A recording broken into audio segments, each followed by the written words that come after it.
All right. Wonderful to see so many people turned out after having just been here a scant year ago. I'm delighted that they invited me back. The deal is no jokes about Camaro raffles, no jokes about Moldavite suppositories. So just consider it as if it didn't happen. No, it is a pleasure to be here. I'm fascinated by this green and intelligent part of Texas. I grew up with all the prejudices against Texas that you have in western Colorado, where Texans arrive to kill our elk once a year and then depart and leave us once again bereft of glory and drawl. So I did a radio show. Some of you may have heard it, and it was an occasion to be up at the campus. Wonderful university. I see a lot of universities, and a lot of them look like Air Force bases, and you're very fortunate to have the University of Texas at Austin. There are some great people associated with that faculty. Okay, let me get a wet whistle here. How many people have read at least one of my books? A lot of people. Well, so what I'm thinking is I have some things on my mind, and I'll run through that, but I'd like to leave a lot of time for Q&A, because my thing has several facets.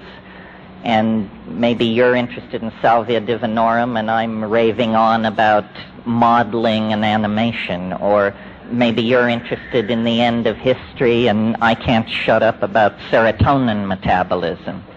So this is all part of the picture, but driven by your needs and your agenda, I think it's much more fruitful. It's much more fun for me. The audiences in these things are the great joy. And I should say to you, as I say to all my audiences, the psychedelic community is still small and tight, and we look pretty much like everybody else out there. That's part of our victory, I might point out. It's not that we came to look like them, it's that they finally let it down and now they all look like us. But a gathering like this is an occasion to actually see your local psychedelic community. So take a look around. Somebody in this room has what you need. And it's like an intelligence test, isn't it? All social interaction is, it turns out. Okay. I guess I should bring you up to date on what I've been doing before I plunge into the heart of this, since I got my own life is my own adventure, and how I then read the larger picture of reality. I think everybody sees their life that way. After all, if you're not the hero in your novel, what kind of novel is it? You need to do some heavy editing. Robert Anton Wilson once said, we should define reality as a plot run by a closely knit group of powerful insiders, yourself and your friends, of course. I mean, if you don't believe that, you have a loser's scenario, and who needs a loser's scenario? So what I've been doing since I saw you last is basically a lot of traveling. I went to South Africa last October, and that was an education. It was a non-stop 2-week intensive education in humanness, third world colonial politics, Dutch Afrikaner history, a whole bunch of things I knew very little about. It was inspiring, challenging, amazing. Africa, the human home, is right now the great theater of struggle for the human soul. How we deal with the political and social problems of Africa is going to say a great deal about how we will be judged by the future. The problems of Africa are almost entirely created from outside of Africa. And the solutions which are being produced on native soil need all the nurturing and support that we who cheer on the brotherhood of man can give it. And then in February I went to Australia. And if I had known about Australia what I know now 30 years ago, I'm sure my life would be very different. I said last night at a book signing, it's weirdly like Texas. I mean, it's large, it's largely empty, and it has a very eccentric population of hard-driving folks who are lovely to party with and know how to barbecue. So what more can I say? Okay, so enough with personal reportage, local color, putting us all at ease, and all the rest of that forensic malarkey. Cut to the chase. When I think about talking to an audience like this, I go through my toolkit and try to say, what is cogent, what's meaningful, what can bring us forward. And there seem to be, it's a changing list, but at the moment what seems to be going is the old perennial psychedelic alteration of consciousness for purposes of personal exploration, social reformation, creation of a new art, a new politic. That's one of the major pieces of the puzzle. Another major piece is the new communications technologies. And I mean not only the internet, but the software that allows us, each and every one of us, to be animators, filmmakers, visually expressive people who can produce emotionally moving works of great depth and beauty. This is something that technology has brought to us. And strangely enough, a technology largely produced by psychedelic heads, people like ourselves. I told you last year, I think when we discussed drugs and technology, that the only difference between a computer and a psychedelic was one was too large to swallow. Well, great progress has been made in 12 months. In another 3 or 4 years, we will be able to swallow the computer. Some of us may never be able to swallow it.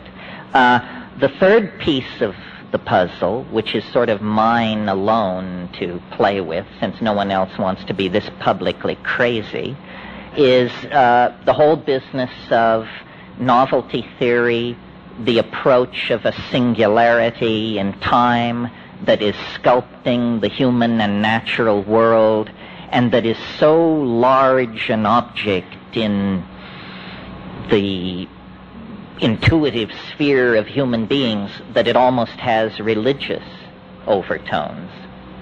And then the question for me and the question for you, I suppose, is how much of this can you take without having to take it all? How much of these ideas can you imbibe without having to go the whole distance? And the answer is, it's a personal matter for each person to feel into their circumstance, which means their history, both psychedelic and non-psychedelic, and then to feel into the projection of their future. Do you think you are repeating the lifestyles and algorithms of your parents and grandparents ad infinitum back to Adam? Or do you feel like you've stepped to the front of the train of human evolution, that you are making yourself new every day? If we reach too far back into the stabilizing metaphors of the past, we get rigidity, habit, limitation. If we step too quickly into the unlimited freedom of the future, we lose our grounding. Socialism did this over the past 100 years, and because it abandoned any contact with a realistic human psychology, the best intended people ended up creating nightmare societies. If your theory is not true to the nature of humanness, you will end up beating human beings like metal on the anvil of your ideology. And this creates great human suffering and historical catastrophe. And I maintain that our own society suffers from a failure to adequately model and reflect the true nature of human beings. We have ideas, we have ideals that get in the way of realism and immediate experience. And when I was thinking about all of this and how to put it into a metaphor that would be appealing and amusing and lead people to look deeper into these things, I began to play with the idea, it's a religious idea. You all have heard, although probably more often in English than in Latin, the thought, in principio et verbum et verbo caro factum est, which means, in the beginning was the Word, and the Word was made flesh. This is the great overarching myth of Western religion. It equally informs Islam, Christianity, Judaism. These three great flavors of monotheism all accept this primary statement. In the beginning was the Word, and the Word was made flesh. What does it mean, for a moment, taken away from the tired exegesis of the cults that have hammered at it for so long? What does it mean in and of itself? It means that language is somehow the privileged medium of exchange between human beings and the divine. That the descent of the Word into flesh makes the flesh more than flesh, makes the Word more than the Word. The union of flesh and Word launches the cosmic drama of fall and redemption that is the myth of Western society. And for centuries and centuries, we've concentrated on one end of this story of the fall and the redemption. We have concentrated on the fall. But meanwhile, through all the grimy betrayals and bloody backsliding of human history, the Word has quietly advanced its agenda. And I've been thinking a lot about this recently because in a new book I'm writing a lot about spoken language, speech. And I've come to a conclusion that, typical of me, is far from orthodoxy and far from much cover provided by anybody else's ideas on this matter. I've come to the conclusion that language is very old. Thinking is very old. Communicating is very old, by glance, by gesture, by dance, by meme, by intuition. But speech is very recent.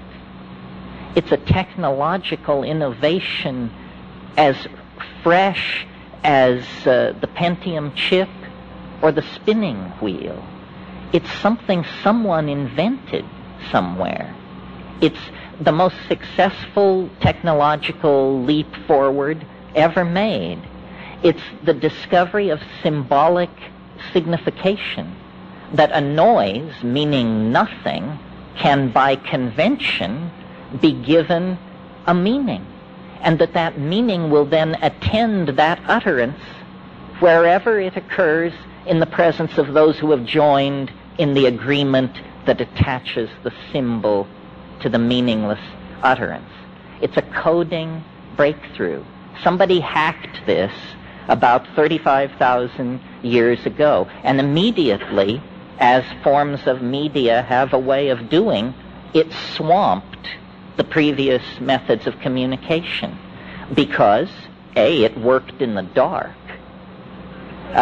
Suddenly, evenings were not so boring anymore. It worked in the dark. It also, the touchy-feely forms of communication were generally one-on-one and related probably to having sex or aggressive physical encounters. But suddenly, one voice could reach many, and many could respond. And virtual reality was born at that moment, not here in the late 20th century, but at that moment, because acoustical environments laden with symbolic meaning became the name of the game. Stories is what we call these things, and they are the proper use of the advanced form of media known as human speech. It's using human speech to create three-dimensional scenarios that unfold, and everyone is carried along with the drama and the wonder of it.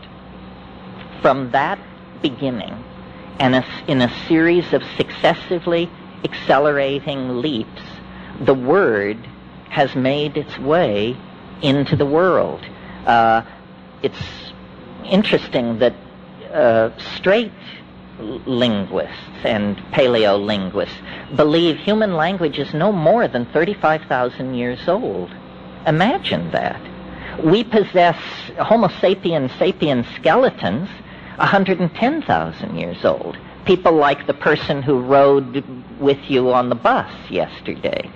People that modern. And yet, the experts tell us no one spoke until 35,000 years ago. No one wrote until 5,000 or 6,000 years ago. Reading and writing is simply a carrying forward of the original program of signification, first using acoustical signals, and then some other hacker had the brilliant idea, well, if we can use sound to carry abstract associations, why not abstract symbols to carry abstract associations? And writing was born. And what writing allows is expansion of the database, because things are not dependent on the wetware of human memory to survive from generation to generation. Suddenly, the mush of brain is replaced by the durability of wood and stone and clay. And these things then become the medium upon which the primary database of the culture is being carried forward. Well, the rest of the story you know, and this is not a lecture in the history of communication. Each succeeding refinement in communication has brought the word deeper into its association with the flesh until the present. And at this moment, there is a kind of what dynamicists call a cusp, a turning of the system upon its axes. And the word is now beginning to make the return journey to the mysterious and hidden source from which it descended. In other words, spirit is now beginning to disentangle itself from matter. The 20th century will be remembered as the great clash point, or the great arena of conflict between the triumphal positivist and rational systems that European thought has developed over the past 300 years and the new irrational systems of thought which anthropology cheerfully imported into white high culture in the guise of reportage about the primitive. But this reportage about the primitive turns out to be a kind of Ouroboros conundrum, the snake taking its tail in its mouth. In the past 100 years, as these super technologies have been developed in the West, the smashing of atoms, the invention of radio, television, computers, immunology, so forth and so on, data has been arriving about the practices of Aboriginal cultures all over the planet, that they dissolve ordinary realities, ordinary cultural values, through an interaction, a symbiosis, a relationship to local plants that perturb brain chemistry. And in this domain of perturbed brain chemistry, the cultural operating system is wiped clean. And something older, even for these people, something older, more vitalistic, more in touch with the animal soul, replaces it, replaces the cultural operating system. Something not determined by history and geography, but something writ in the language of the flesh itself. This is who you are. This is true nakedness. You are not naked when you take off your clothes. You still wear your religious assumptions, your prejudices, your fears, your illusions, your delusions. When you shed the cultural operating system, then essentially you stand naked before the inspection of your own psyche. Desmond Morris called it the naked ape. And it's from that position, a position outside the cultural operating system, that we can begin to ask real questions about what does it mean to be human, what kind of circumstance are we caught in, and what kind of structures, if any, can we put in place to assuage the pain and accentuate the glory and the wonder that lurks waiting for us in this very narrow slice of time between the birth canal and the yawning grave. In other words, we have to return to first premises. So I've been thinking about this a lot, and at first it seemed to me only a metaphor, this phrase, culture is your operating system. But because I travel around a lot and get that jolting experience frequently of, let's say, leaving London on a foggy evening and arriving in Johannesburg 14 hours later to a sweltering day in a city of 14 million on the brink of anarchy, I get to change my operating system frequently. And so I notice the relativity of these systems. And some work for some things and some for others. For instance, if you are a positivist, if you're running Positivism 4.0, you can't support UFOs. Positivism 4.0 does not support UFOs. If, on the other hand, you're running your Rancha book 5.1 as your operating system, UFOs and a number of other things can get in through the door. That is what we would technically say is a more tolerant operating system, or its plug-ins support special effects denied the positivist. Well, it's fun to think this way, because it shows you that you don't have to be the victim of your culture. It's not like your eye color or your height or your gender. It's fragile. It can be remade if you wish it to be. And then the question is, well, how does one download a new operating system? Well, first of all, you have to clear some space on your disk. The best way to do this is probably with a pharmacological agent. You think of some while I have a drink of water.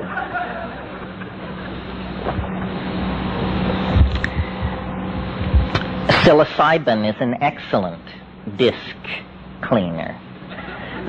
You can put a lot of things in the trash and have them just disappear with a psilocybin upgrade. Other pharmacological agents that will clear your disk are ayahuasca. And of course, these are gentle clearings of the disk, which take 5, 6, 7 hours. If you're in a hurry to dump that old data and leap right into the new operating system, click on the button marked dimethyltryptamine. A compressed disk erasure will immediately be downloaded, unstuffed, bin-hexed, implemented, installed, run, and you will find yourself with an entirely different head. Now, shamans have always known, though they may not have used the kind of language I'm using here, shamans have always known this trick. What trick? It has two facets. First of all, that culture is an operating system, that's all it is, and that the operating system can be wiped out and replaced by something else. So in essentially, what's going on among shamans and those who resort to them for curing and counseling and so forth is somebody's running a slightly more advanced operating system than the customer. The shaman is in possession of certain facts about plants, about animals, about healing, about human psychology, about the local geography, about mojo of many different sorts that the client is not aware of. The client is running culture light. The shaman paid for the registered and licensed version of the software and is running a much heavier version of the software than the client. I think we should all aspire to make this upgrade. It's very important that you have all the bells and whistles on your operating system. Otherwise, somebody is going to be able to get a leg up on you. Well, what's wrong with the operating system that we have? Consumer capitalism 5.0 or whatever it is. Well, it's dumb. It's retro. It's very non-competitive. It's messy. It wastes the environment. It wastes human resources. It's inefficient. It runs on stereotypes. It runs on a low sampling rate, which is what creates stereotypes.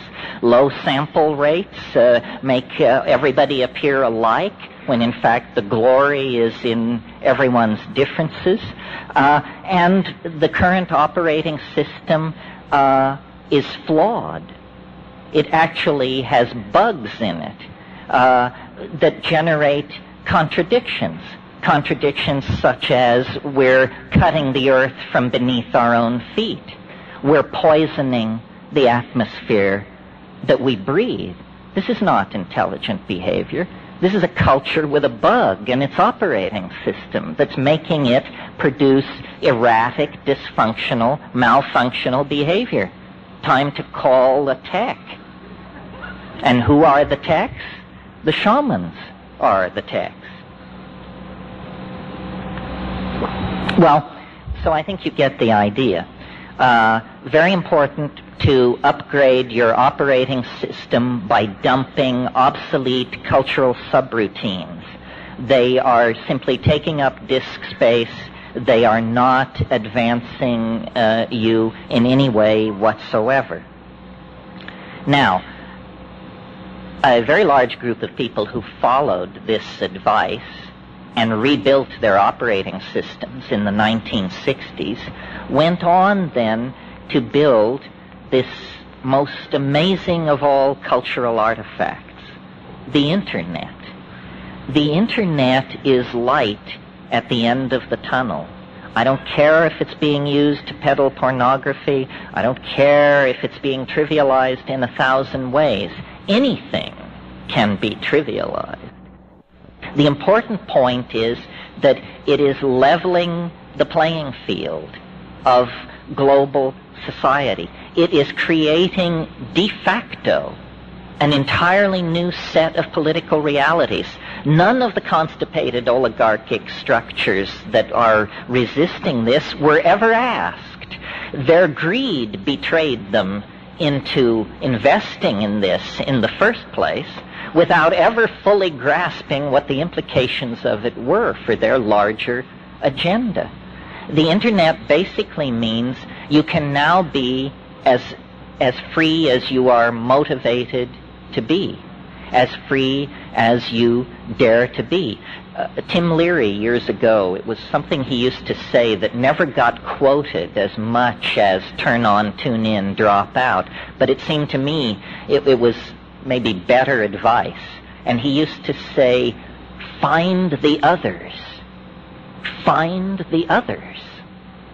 Well, you know, if you're a gay kid in Fargo, North Dakota, if you're a mescaline enthusiast in Winnipeg, if you're a student of alchemy in Moose Jaw, community is pretty much out of reach for you.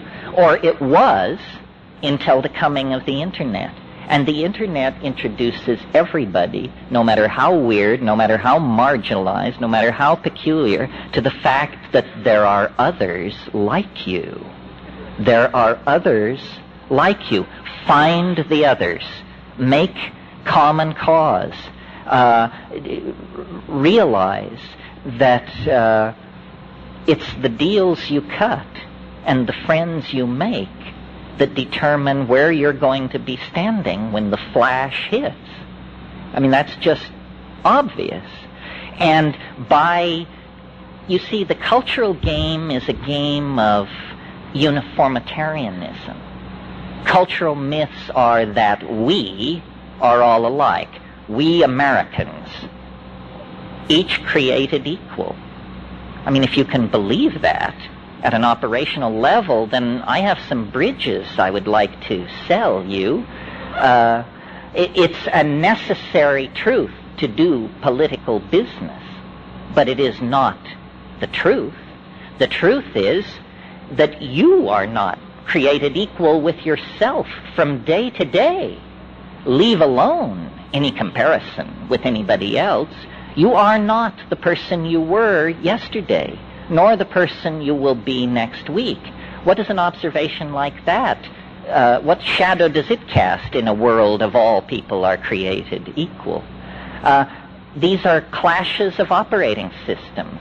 There's an axiom in one, all created equal, and an axiom in the other, each divergent. These things can't be parsed. They can't be brought together. So culture plays a game of simplification. If you can make people think alike, they will buy alike, they will worship alike, and if, politics demands it, they will kill alike. So the uniformitarian agenda of culture is not an agenda friendly to you or to me or to any other individual. And if you start out from that point of view, you will soon realize that culture is not your friend. Now, this is not exactly PC to say, what with everybody running around recovering their Latvian roots and their Irishness and their this, their whatever. Culture is not your friend. If you define yourself as a member of a group, of any group, know that that is a gross simplification, and that everything about you that is interesting and unique is betrayed by defining yourself in that way. Most racism is practiced by people of the race that they are making racial judgments about. White people have far more racial opinions about white people than any other racial group, because that's where they spend their time. These gross simplifications betray humanity, betray uniqueness, make sane politics impossible. What we have to do is get back to the reality of the flesh, the reality of the individual identity. This is how we come packaged. A race, that's an abstraction. These days, you have to have 3 years of genetics under your belt to give a satisfactory definition of the word if we're really going to go to the math on it. I mean, it's an abstraction of modern science. It's a notion so far removed from anything you and I come in contact with that we should just junk it. What we need to celebrate is the individual. Have you not noticed, I certainly have, that every historical change you can think of, in fact, any change you can think of, forget about human beings, any change in any system that you can think of is always ultimately traceable to one unit in the system undergoing a phase state change of some sort. There are no group decisions. Those things come later. The genius of creativity and of initiation of activity always lies with the individual. And it's very interesting that this is what the psychedelics address. They address us uniquely as individuals. You can sit next to somebody who drank from the same bottle you did and be perfectly confident that their experience has very little congruency with your own.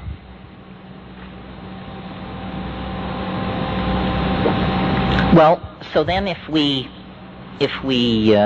let the scales of cultural values fall from our eyes and try not to look at the world through the eyes of science or democracy or capitalism or Christianity, what is there beyond ideology? What are the facts of the matter? As I see it, the most visible facts on the surface of things, on the surface of being, I see the law of increasing complexity. Things have gotten more complicated through time. I have never met anyone who could successfully argue against this. That doesn't mean it's true, but it means that it may be, as Wittgenstein used to say, true enough. True enough that as you approach the present moment in the only area of the universe which we have accurate data about, which is this planet, things become more complicated. 1,000,000 years ago, there were no human civilizations. 1,000 years ago, there were no machines to speak of. 100 years ago, there was no communication infrastructure to speak of. 10 years ago, there was no internet. 18 months ago, there was no Java. Things are complexifying, intensifying, moving together. This is the universal drama that is reaching culmination in our lifetimes. Because, and I offer this, don't believe me, for God's sake, don't believe anybody, just take this stuff in and then measure it against your own experience. The second extracultural fact that I've been able to discern, the first being things get more complicated as you approach the present, and the second being that process of complexification is occurring faster and faster. The early universe was very slow moving. It took a long time for things to cool down and life to begin its agonizing march out of the slime into animal form, meeting extinction and catastrophe and setback after setback, but always picking itself up literally out of the mud and moving forward. Well, as life left the ocean, the pace of evolution quickened. As life radiated across the land, the number of phyla multiplied, the number of species multiplied. Finally, 1,000,000 years ago, pick a number, 1.5 million years ago, the higher primates begin to use tools. Fire enters the picture. And just as an aside, isn't it interesting how long people used tools and fire before spoken language enters the picture? I mean, we possess tools 1,000,000 years old, human tools. Language 35,000 years old. When I was in South Africa last year, I was in this place that reminded me of like the Four Corners area around Moab, Utah. It was like nothing like I had expected South Africa to be. And when I wasn't teaching, I would wander the dry arroyos and hunt for human tools. And there was an archaeologist staying in the bar, or in the hotel there, and we would drink in the evening in the bar. And I would lay my day's find out on the bar, and he would sort it into piles. And he'd say, nothing in this pile is less than 165,000 years old. Everything in this pile is from human tools we're talking about. Now I've lost my thread because I was so thrilled with my sidebar. I think I can get it back. Ah, yeah, here it is. Here it is. And they say potheads can't think. Here it is. The second obvious fact which haunts the post-cultural viewpoint is this acceleration of change. And I've sort of built my career on this because I'm a rationalist, but I feel the emotional power of this thing. We are caught in a basin of attraction, to use a mathematical term. In other words, we are under the influence of something which is pulling us into the future, or into novelty, if you want to put it that way, at a faster and faster rate. So problems which are presented in the following terms: if we don't do something, in 500 years we will run out of this, that, or the other. Or if we don't do something, in 1,000 years this or that will happen. These are meaningless statistics because the acceleration into novelty is rewriting the rules now every 18 months. We are descending now into a well of novelty such that more change is now occurring in a single human lifetime than occurred in the previous 10,000 years of human history. We are approaching at a faster and faster rate something unthinkable, something which is sculpting us in its image, something which shamans have always known was there, though they may not have used the metaphor of ahead of us in time. That's a Western download of where it is, because you could just as well say it's in heaven, or behind us in time, or everywhere, or nowhere. The point is, we're about to arrive in its presence, and it is shaping us to prepare us for the arrival. It is making us more and more in its image. This is not a new process. This began a long, long time ago, but it's now reaching its culmination. And I said a few minutes ago, the Internet is light at the end of the tunnel. The Internet is the beginning of a nervous system that is knitting not only all human beings, but all life together, all information together. Because, you know, there already is an Internet. It's called the Integrated Ecosystem of Planet 3. It runs on pheromones, it runs on weather systems, ocean tides, telluric currents moving in the earth, thousands of methods. Leave it that way because our cultural tradition is one of reductionism. Tear things apart, break them into their subordinate units, break those into still smaller units. Well, when you have a theory of reality like that, what you end up with is all the pieces spread out and no car and nowhere to go. But nature has always operated as an integrated system of communication, and the Internet is, in a sense, nothing more than a human aping of a natural system already in place. If we could do it through pheromones, light, mycelium, and electromagnetic pulses through the earth, we wouldn't be stringing copper and cable and fiber optic. Those things are simply historical artifacts of the moment.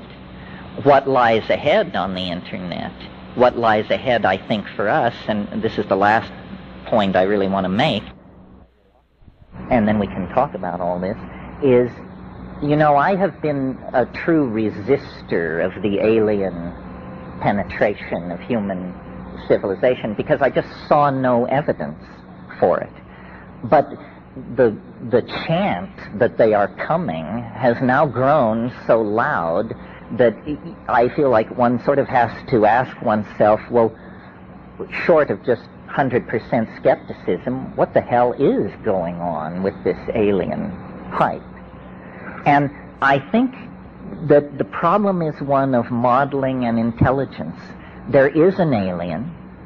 We are in the cultural process of meeting this alien, but they do not come in 1,000-ton beryllium ships from Zeneb-el-Ganubi to trade high technology for human fetal tissue. I mean, that's an intelligence test, folks. That's not how it works.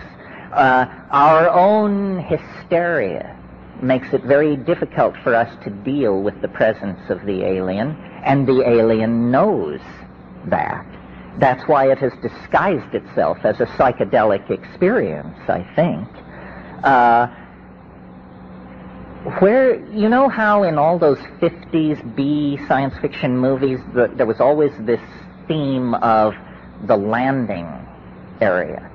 And I saw it in Mars Attacks, too. There must be a landing zone. Somehow we must let them know that we welcome them by building a landing area. And the Nazca Plain has been claimed, and on and on and on. I think that the alien is a creature of pure information. It's purely information. It's non-local. It comes out of the Bell non-locality part of the universe that exists distributed through hyperspace. The alien is real, but it is only made of information. And therefore, the only dimension in which it can be encountered is a dimension of pure information. Fortunately, we are building a dimension of pure information. Providentially, we have named it the net. The net is a net for catching the alien mind. How will it come? Will it descend upon our websites in a flash of light? I don't think so. How it will come is hacked through human fingers. The alien is real, but it is within us. It can only communicate information, and that information has to be made real in this world by human coders. So if we were to set out lightheartedly to build a virtual reality as alien as we could make it, I maintain that 3/4 of the way our hair would be standing on end, because we would realize we are not inventing this. We are discovering it. You know, Michelangelo said, the form is in the block of marble. What I do is I take away the part that is unnecessary and reveal the human torso within the block of marble. In the same way, the alien is already within us, but we must model it. We must call it forth into a dimension of potential dialogue. And I think that ultimately this is what high-tech society can bring to the shamanic equation. Shamans have been dealing with spirits, entities, powers for more than 100,000 years. But it has always been on a one-to-one basis. One human being at a time went up Mount Sinai to talk to the fire on the mountain. But with virtual reality, we have a technology that allows us to show each other our dreams and, yes, our hallucinations. And as we begin to show each other the contents of our own heads, and as we begin to explore the alien Niagaras of beauty that pour through your consciousness under the influence of some of these substances, we are going to discover that we are not what we thought we were. The monkey flesh is penetrated by something, dare I say it, divine, or at least alien, transplanetary, and beyond the power of human comprehension. I don't know if we're talking about God Almighty here. I don't know if we're talking about the God who hung the stars like lamps in heaven, as Milton says. That seems a tall order. Maybe what we're talking about is the God of biology. Something has happened to this planet. It has become infected with an informational, call it virus, call it force, call it being, that is using matter, and yes, using our flesh and our thoughts to bootstrap itself to higher and higher levels. And now the prosthesis of machinery and the possibility of an artificial intelligence raises the real option of producing,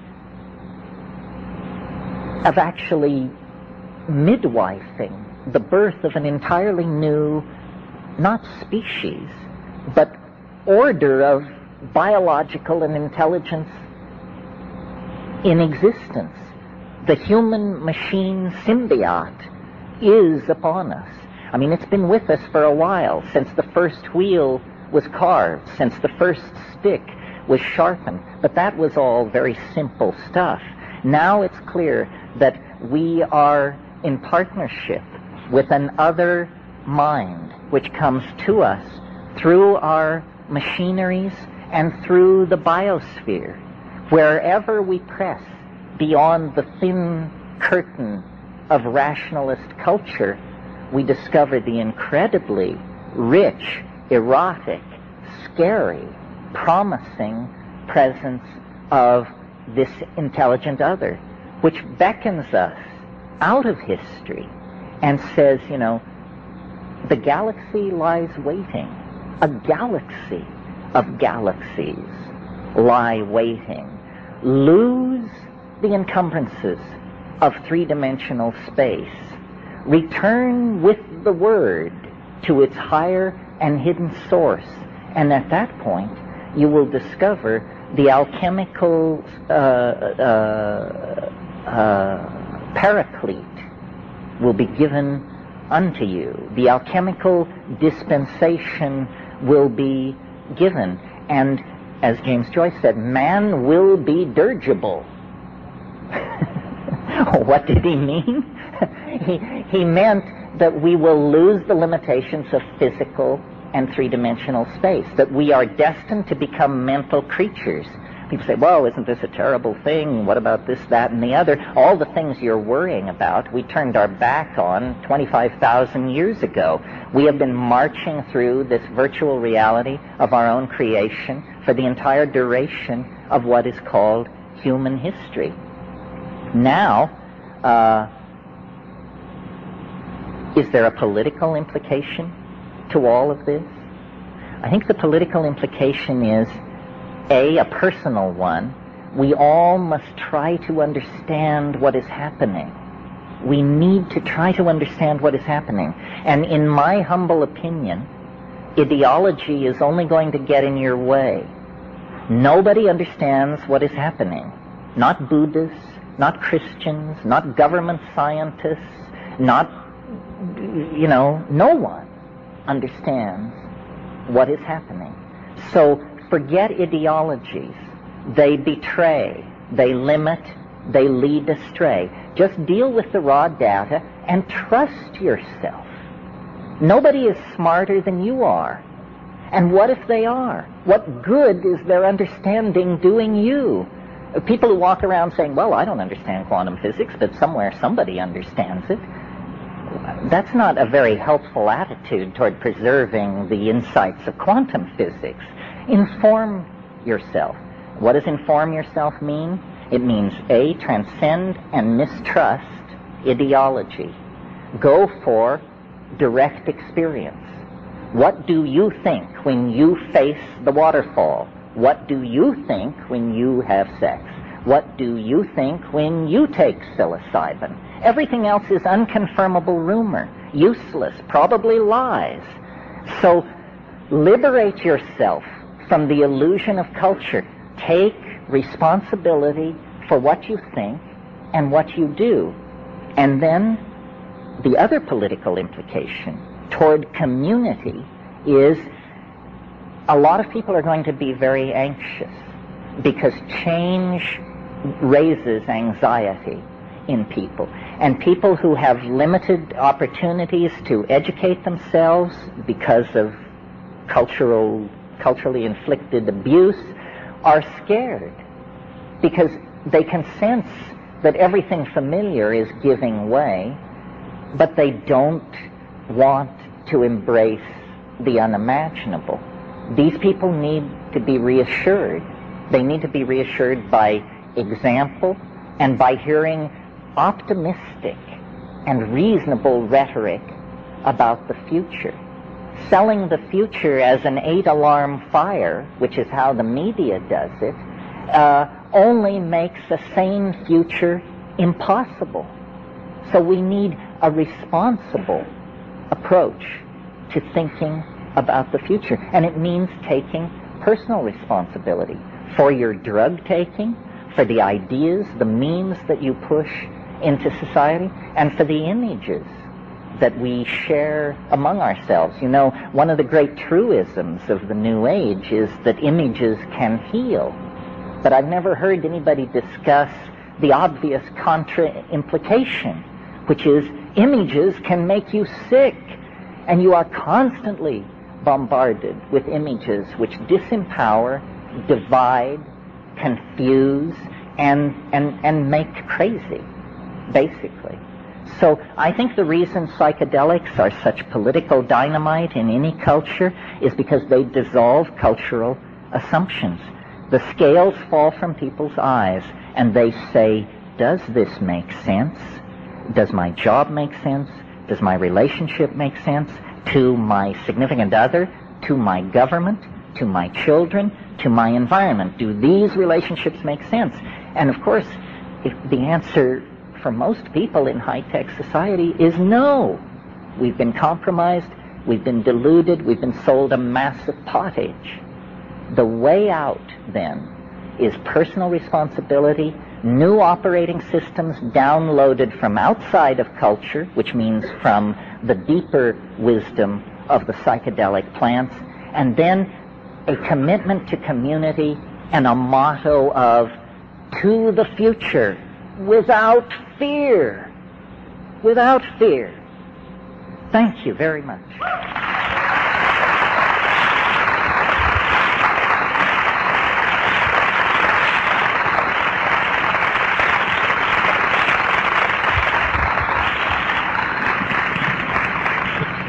Well, so much for a promise to be brief. You just wind the guy up and point him, and off he goes.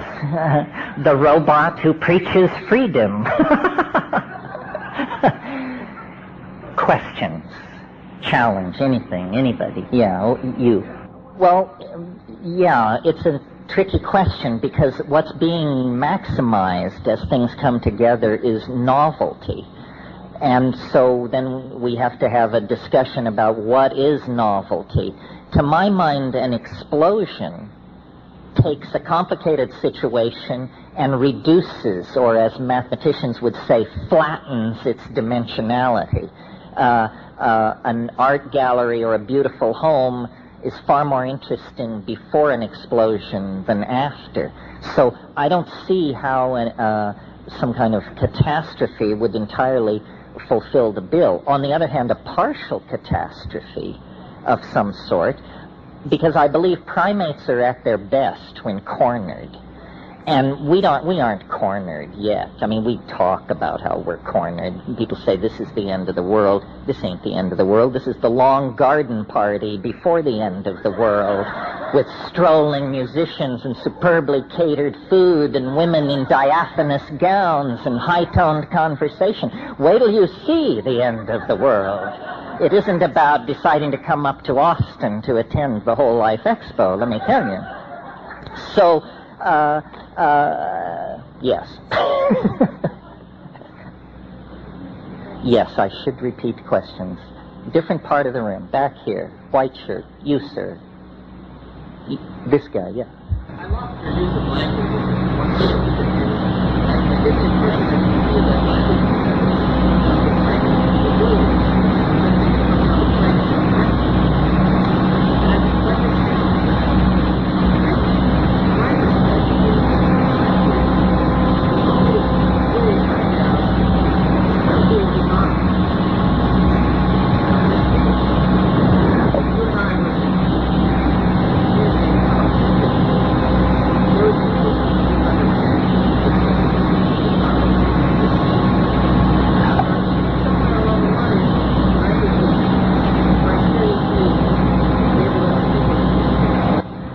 Yes, you eloquently represent the position that language was invented in order to lie, right? Well, that's what the second guy who got a hold of it, I'm sure, probably did with it. You're right that I have an incredible enthusiasm for verbal speech, but it's only because it's easy for me to do. If I didn't do this, I'd have to find honest work. However, I'm very aware of the limitations of language, and one of the things I've talked about a lot is what I call visible language. You used the example of telepathy, that if we were in telepathic communication, how could I lie? Because you would perceive my intent. The key to making language more true is to make it more visual.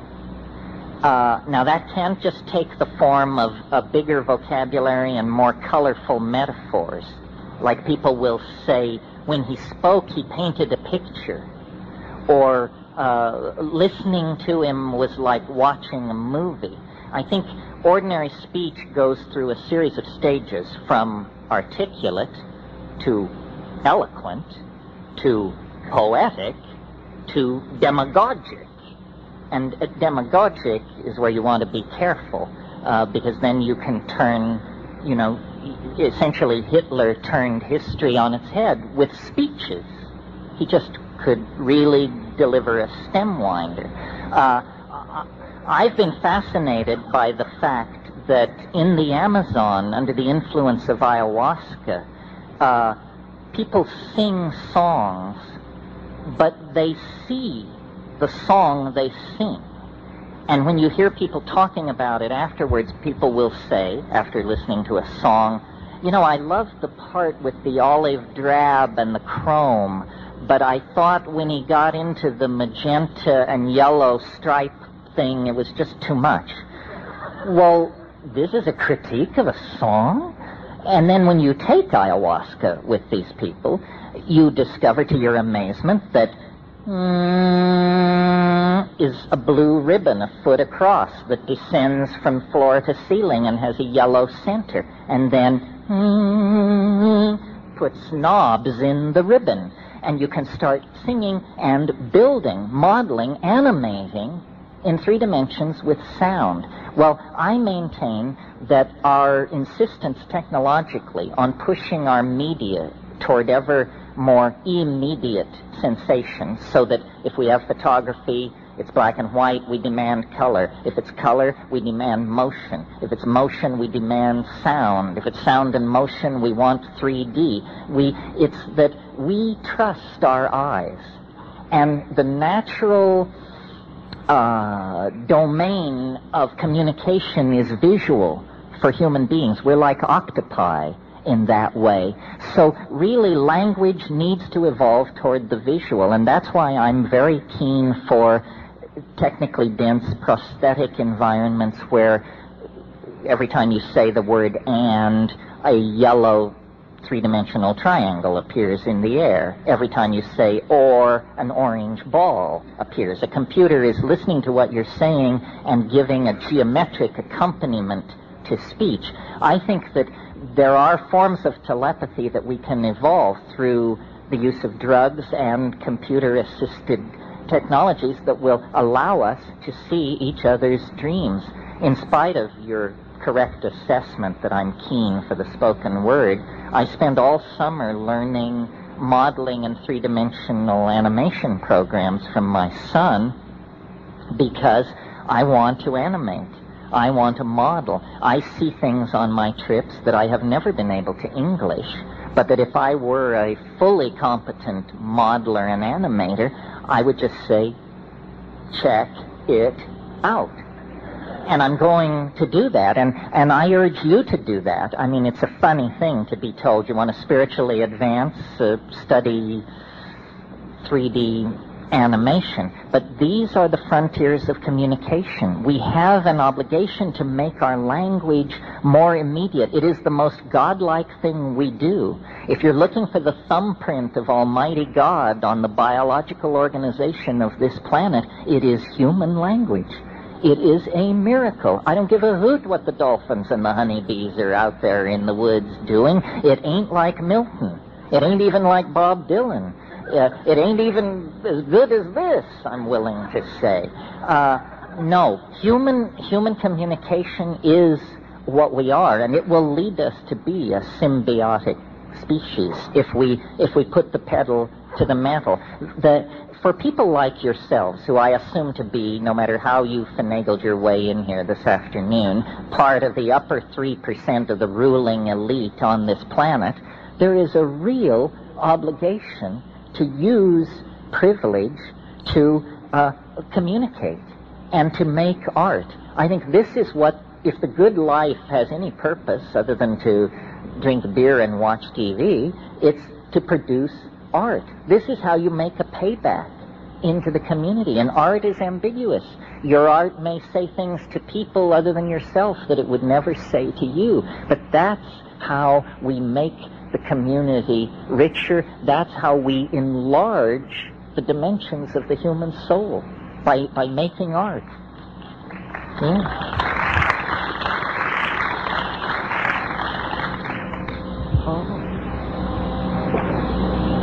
Stand up and yell.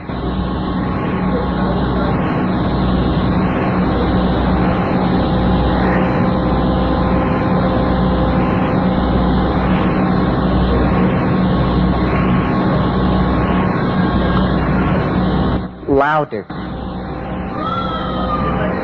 You said, do you take psilocybin and see self-transforming machine elves? No.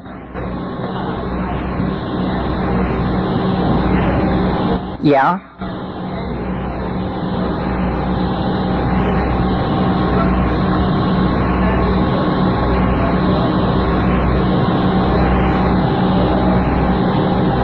The question is, when you encounter the self-transforming machine elves in hyperspace, do you think that's a reflection of ourselves, or do you think it's an alien, or, I mean, I'm paraphrasing, but it's something like that?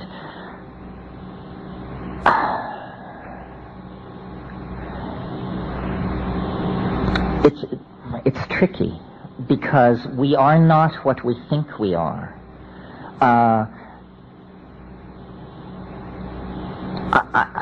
Maybe I didn't spend enough time on this alien thing. I referred to non-local domains of information.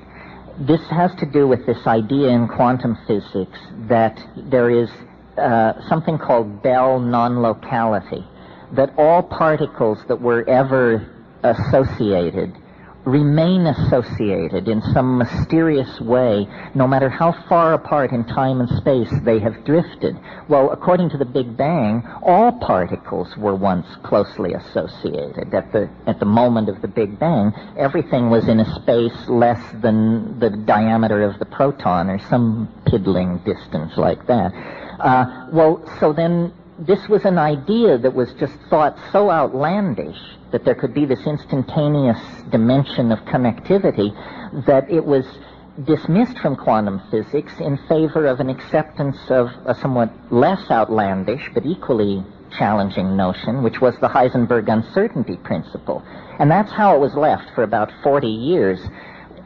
But there were thought experiments that people talked about that could test for this Bell non-locality. Well, eventually, these apparatus were actually built, and these experiments were performed. And what do you know, Joe? Bell non-locality can be demonstrated the same way any other physical phenomenon can be demonstrated, given a sufficiently prepared laboratory situation. It's real. It's not woo-woo. It's actually scientifically true at the fundamental core of physics that all space and all time is in some form of simultaneous connection. Now, it gets a little dicey if you ask questions like, can we use this to get and send information? And I don't want to go into that because I think I already have the answer, no matter how good the arguments against it. I believe this is what the human imagination is. That you have two eyes to show you local space, and then you have an organ called the mind, which doesn't protrude anywhere on the surface of your body, except occasionally in some cases. It will lodge on a surrogate. But generally the mind is invisible, but it gives you non-local data. That's what the imagination is. That's non-local data. Everything in the imagination is real. Somewhere so far away in space and time that it makes absolutely no sense to give it another thought ever again. Don't ever think that thought again, but know that everything in the imagination is real. So it's ridiculous to speak of my imagination or the human imagination. There is just the imagination. But see, if all information is there, 99.999% of that information is not intended for human beings and makes no sense whatsoever to us. It's basically static. It's either above or below our cognitive power to organize, and so it is meaningless. But 0.0000001% of this non-local data is enough like local data that we can make metaphoric bridges to it and say, well, it was like this, and it was sort of like this, and it was a kind of a this, and it reminded me of something else. And that's the stuff of the imagination. And to the degree that you can accept alien data without freaking out, you can go deeper into the imagination. I have a friend who says of psilocybin mushrooms, every time I take it, my goal is to stand more. And he doesn't mean stand more in terms of dosage. He means stand more in terms of content. Because it can always raise the bar higher than you can jump. I mean, I've had dialogues with it where after hours of dancing mice and personal revelations and kind of a sense of familiarity, I've said to it, well, but what are you really? Show me what you are for yourself. Well, my God, the temperature in the room begins to fall towards zero. Black draperies rise. There's an organ tone that shakes the earth. And after about 30 seconds, I say, hey, enough of what you are for yourself. Let's go back to the dancing mice and the little candies rolling in the dark. And, It knows that you have a limited capacity to absorb its alienness. That's why we have what's called human history. Human history is the process of standing more. And it's now we've sort of come to the short and curly part of the process where they're just around the corner. I mean, all you have to do is smoke a doobie, look out at the evening sky, have a dream, talk to a friend, and the alien is very, very, its trailing aura, or its leading aura, I guess. Its leading aura has now intersected human psychology. But cheerful stories of space brothers and scary, silly stories of fetal trading, high technology freaks in league with the government, hey, it's so much bigger than that. It's so big that it has disguised itself as an alien invasion to keep from really alarming us with what it really is. How are we doing here? Couple more questions. If you could come to the microphone so the tape recorders could pick it up. A lady, yes. Would you like to come up and we'll get you on tape here?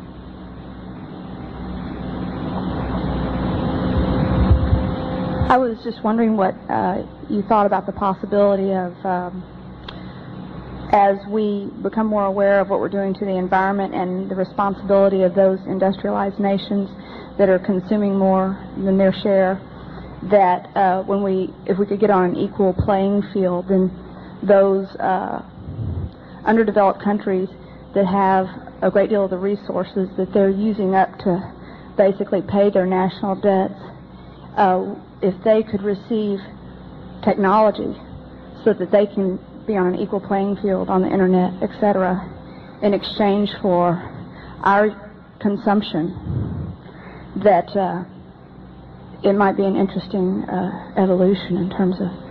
Well, I think it's happening. In other words, some people have objected that the internet and computers are an elitist technology in the hands of a bunch of white folks. To some degree, that's true, but on the other hand, if the automobile had followed the same curve of cost-benefit that the computer has followed in its development, then the average automobile today would cost $1.50, and it would go 100,000 miles on 10 cents worth of gas.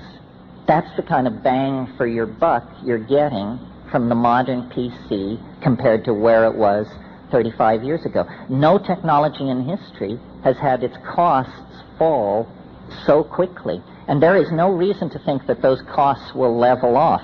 If a good PC today is $1,400, there's no reason why in 5 years it shouldn't be $140, and there's no reason why in 10 years it shouldn't be $14 and be worn on your thumbnail.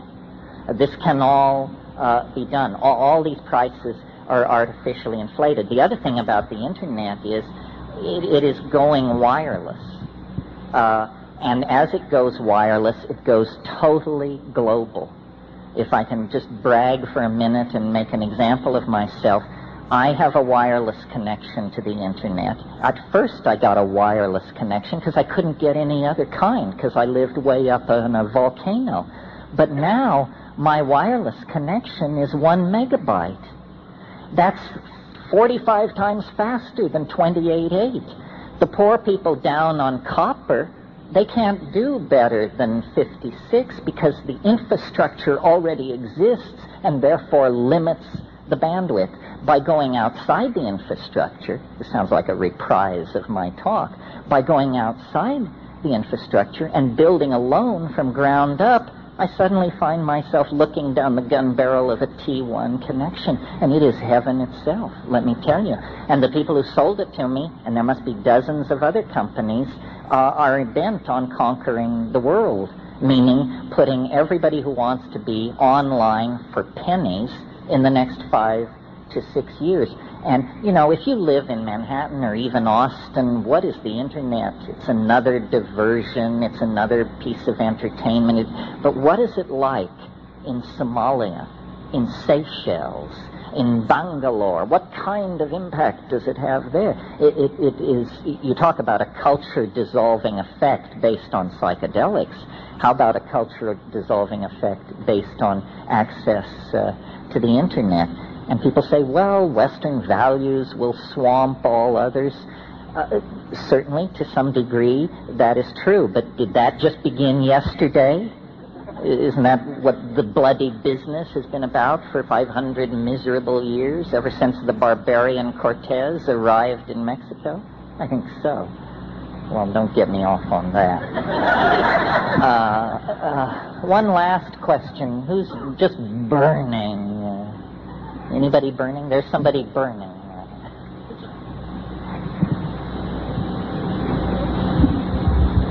So, where do you think we're going to be on December 22nd, 2012? All together. All together.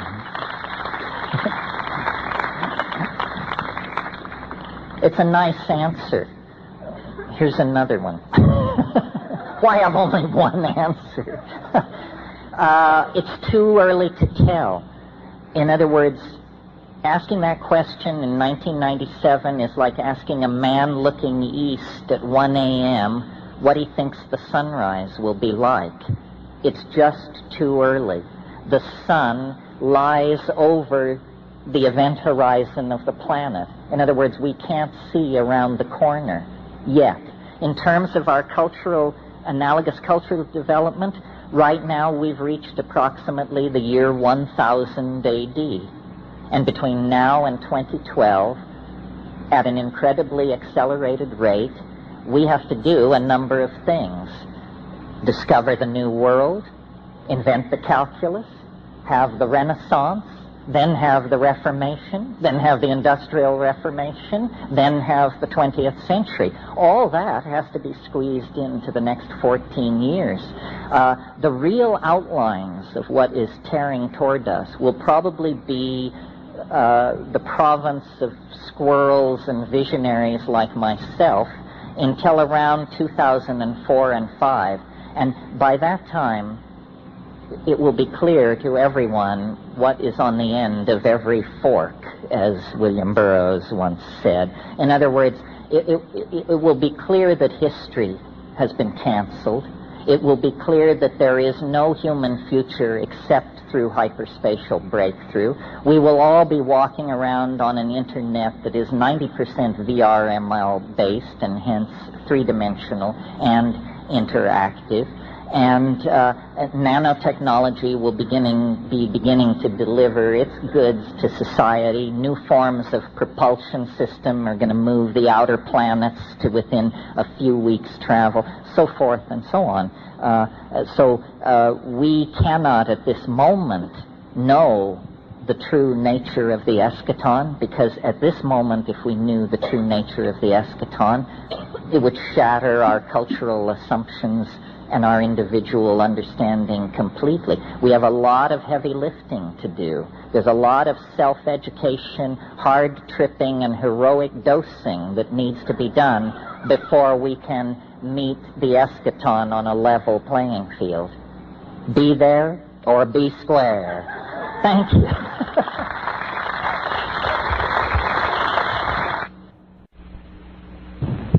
How's that? Cool. Okay. It's a pleasure to be here. It's a pleasure to see so many people here. Once again, this strange, magical moment when we come together again, or perhaps for the first time.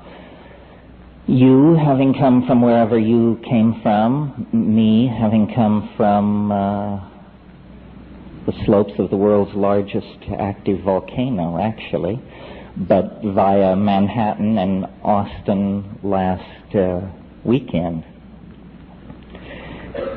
And the purpose of these things is sort of to check the state of the condensing collective understanding about what is going on in the world, or what might be going on in the world.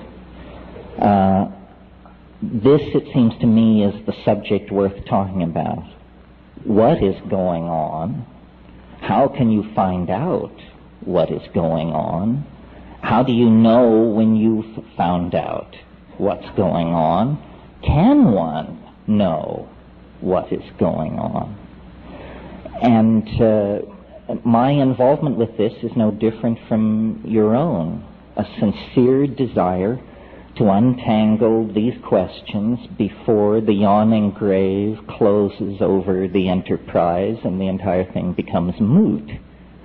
One has, a window of opportunity somewhere between zip and 100 to solve or understand or penetrate or appreciate or come to terms with the conundrum of being, this amazing circumstance in which we find ourselves, both individually and collectively. Collectively, we find ourselves, somewhere between the slime and the archangels, making our way perilously over the millennia, up the evolutionary ladder toward the Platonic light, or something like that. At least this is the myth of intellectuals of the high-tech industrial democracies evolved over the past 150 years. the triumphant ascent of organic life toward ever greater complexity. Individually, we each find ourselves born into a culture we had no share in designing, but that we will be expected to inhabit, inculcate, and in fact pass on to our own progeny. And so this is our circumstance, I think, individually and collectively, thrown into being, Heidegger said. We didn't ask for it. Here it is.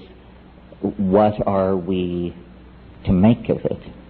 And obviously, if you toured the halls of this exhibition, we are to make much of it and money of it. These two principles seem to emerge. That there is much to be said, many ways to slice the pie, and the market economy is a very fertile domain in which to thrash this all out. You can sell your answers, you can trade your answers, you can upgrade your answers, you can subscribe, serialize, retrofit, export, import, and reinvent answers. Ultimately, I wonder how satisfying all this is. And I'm always amused at my own position in this situation. It's a great paean to the tolerance of the New Age that they keep inviting me back. I'm sort of like the crazy uncle, or, you hope for good behavior, but you understand that it's a gamble. Because I'm very ambiguous about much of the methods and ways by which we do our intellectual business and pursue the matter of community and salvation.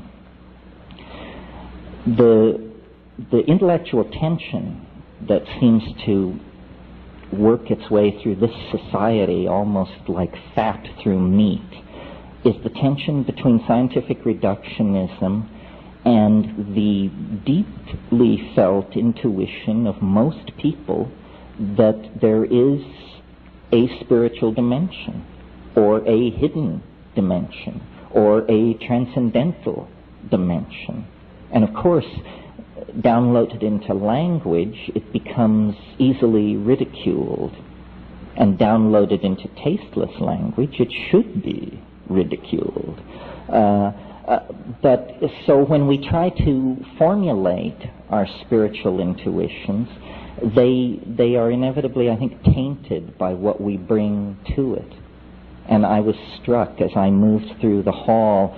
It was almost like an exhibition of language types as much as an exhibition of products or possibilities. What were being sold were closed systems of jargon, which once opted into tended to produce answers in a short loop of possibilities. All closed systems of thought are like this. And to my mind, at what seems to me very elderly age of 50, and I know to some people in the room it does seem very elderly, and to others I seem a pup. But anyway, from this vantage point, it seems to me that all of these ideologies are cartoon-like. They flatten, they simplify, they betray, they amuse, which is also cartoon-like. And in amusing, I think that this is where their health-fulfilling and salutary worth lies. They are intended to provoke a small smile. That smile will lift you a little further up the ladder, the rungs of the ladder of being. So I thought today what I would talk about is some of the conclusions that I've come to out of a life of psychedelic voyaging, living inside this insanely contradictory society, and going through the standard moves: marriage, divorce, children, career, controversy, allies, enemies, attorneys, counselors, consultants, accountants, so forth and so on, the same world you live in. What have well, the first thing I concluded was to try and flee it, which I did a pretty good job of by going to Hawaii, which, believe me, is a private Idaho.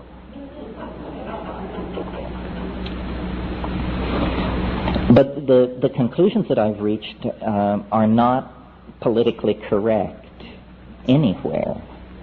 And so I'm very happy to offend everyone, because that seemed to be what I did best, and there's no sign of mellowing at this point. So the conclusion that I reach vis-a-vis the individual and civilization is this: culture is not our friend.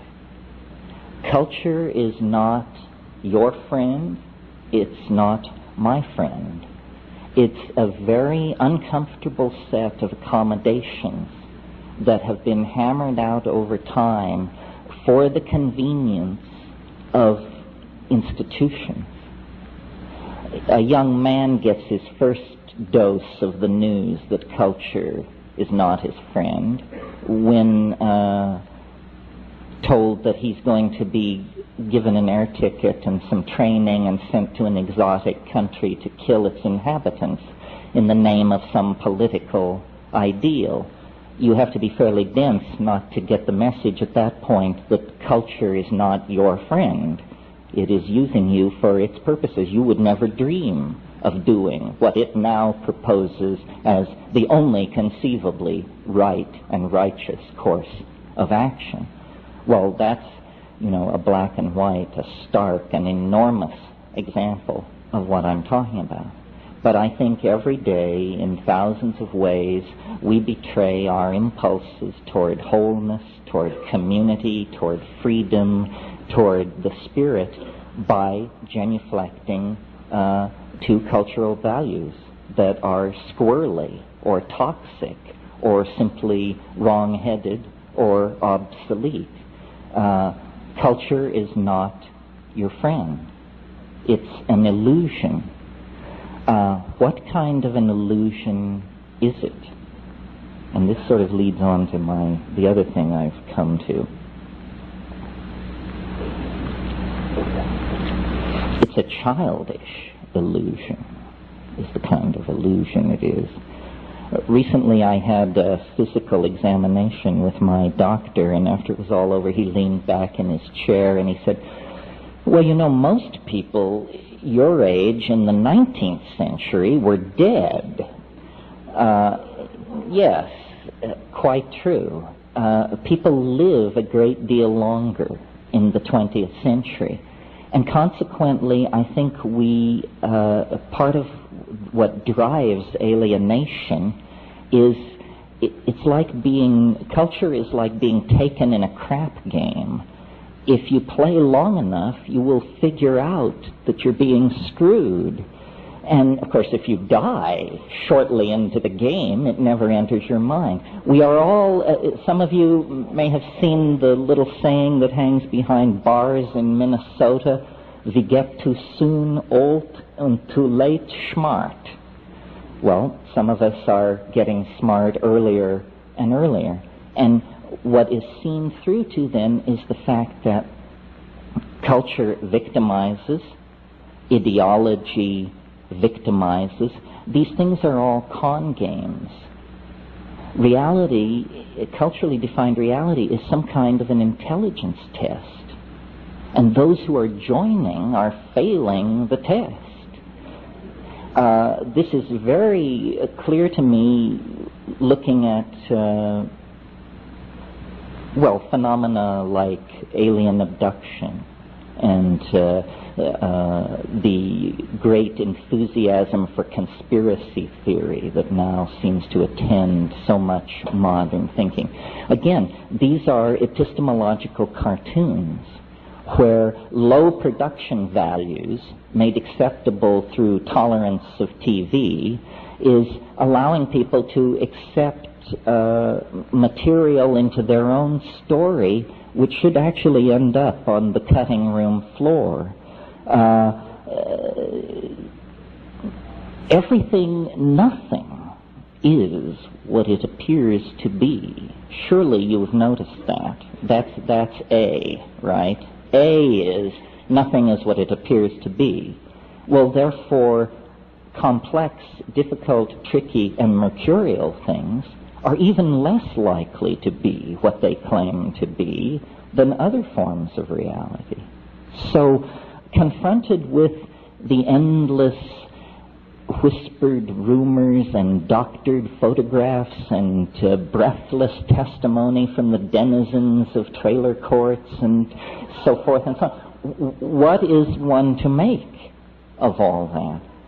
Well, I think the message is return to basics. The information matrix has become compromised. The data stream is now suspect. Return to first principles. What are first principles? That's what the 20th century is trying to figure out. Yes, what are first principles? I'd like to suggest to you that a place to begin is the body. You have one. It isn't ideologically defined. It can be ideologically defined. In Catholic school, the nuns used to tell us we should dress in darkness so we wouldn't be an occasion of sin to ourselves. That's an example of the body becoming ideologically defined. But it precedes culture. Culture has to deal with the fact that your eyes are on the front of your face and your anal pore is located near your genitals. Culture would probably rather have it some other way. It would be so convenient, but hey, it's a given. I'm so happy our rumps don't swell in estrus the way some of the other primates do. Can you imagine Giorgio Armani trying to create a line of fashion that comes to term with that? But I digress. So the body is a pre-cultural given. And coming with the body is this amazing thing which everyone wants to give away, throw away, get away from, called the felt moment of immediate experience. The felt moment of immediate experience. This is you, now, here, in your body, with the cheeseburger slowly dissolving, the cup of the caffeine, the bladder, all of these things, collisions, concrescences, the crossing of trajectories of mental process, digestive process, metabolism, intent, income, emotional state, the felt presence of immediate experience, lodged in the body-mind system in the moment. That's who you are. That's what they can't take away from you. Whether they drag you away to prison, beat you, drug you, whatever they do to you, you will still have some kind of felt presence of experience until you drift into the darkness of non-entity. So there then one can begin to build outward from that core and say, aha, so the stuff of understanding is not information passed by culturally validated coding systems among the primates at high chatter rate. In other words, the truth is not in the public space or the historical space. The truth is in the felt space of the body in the moment. Well, so some great religions have gotten this far.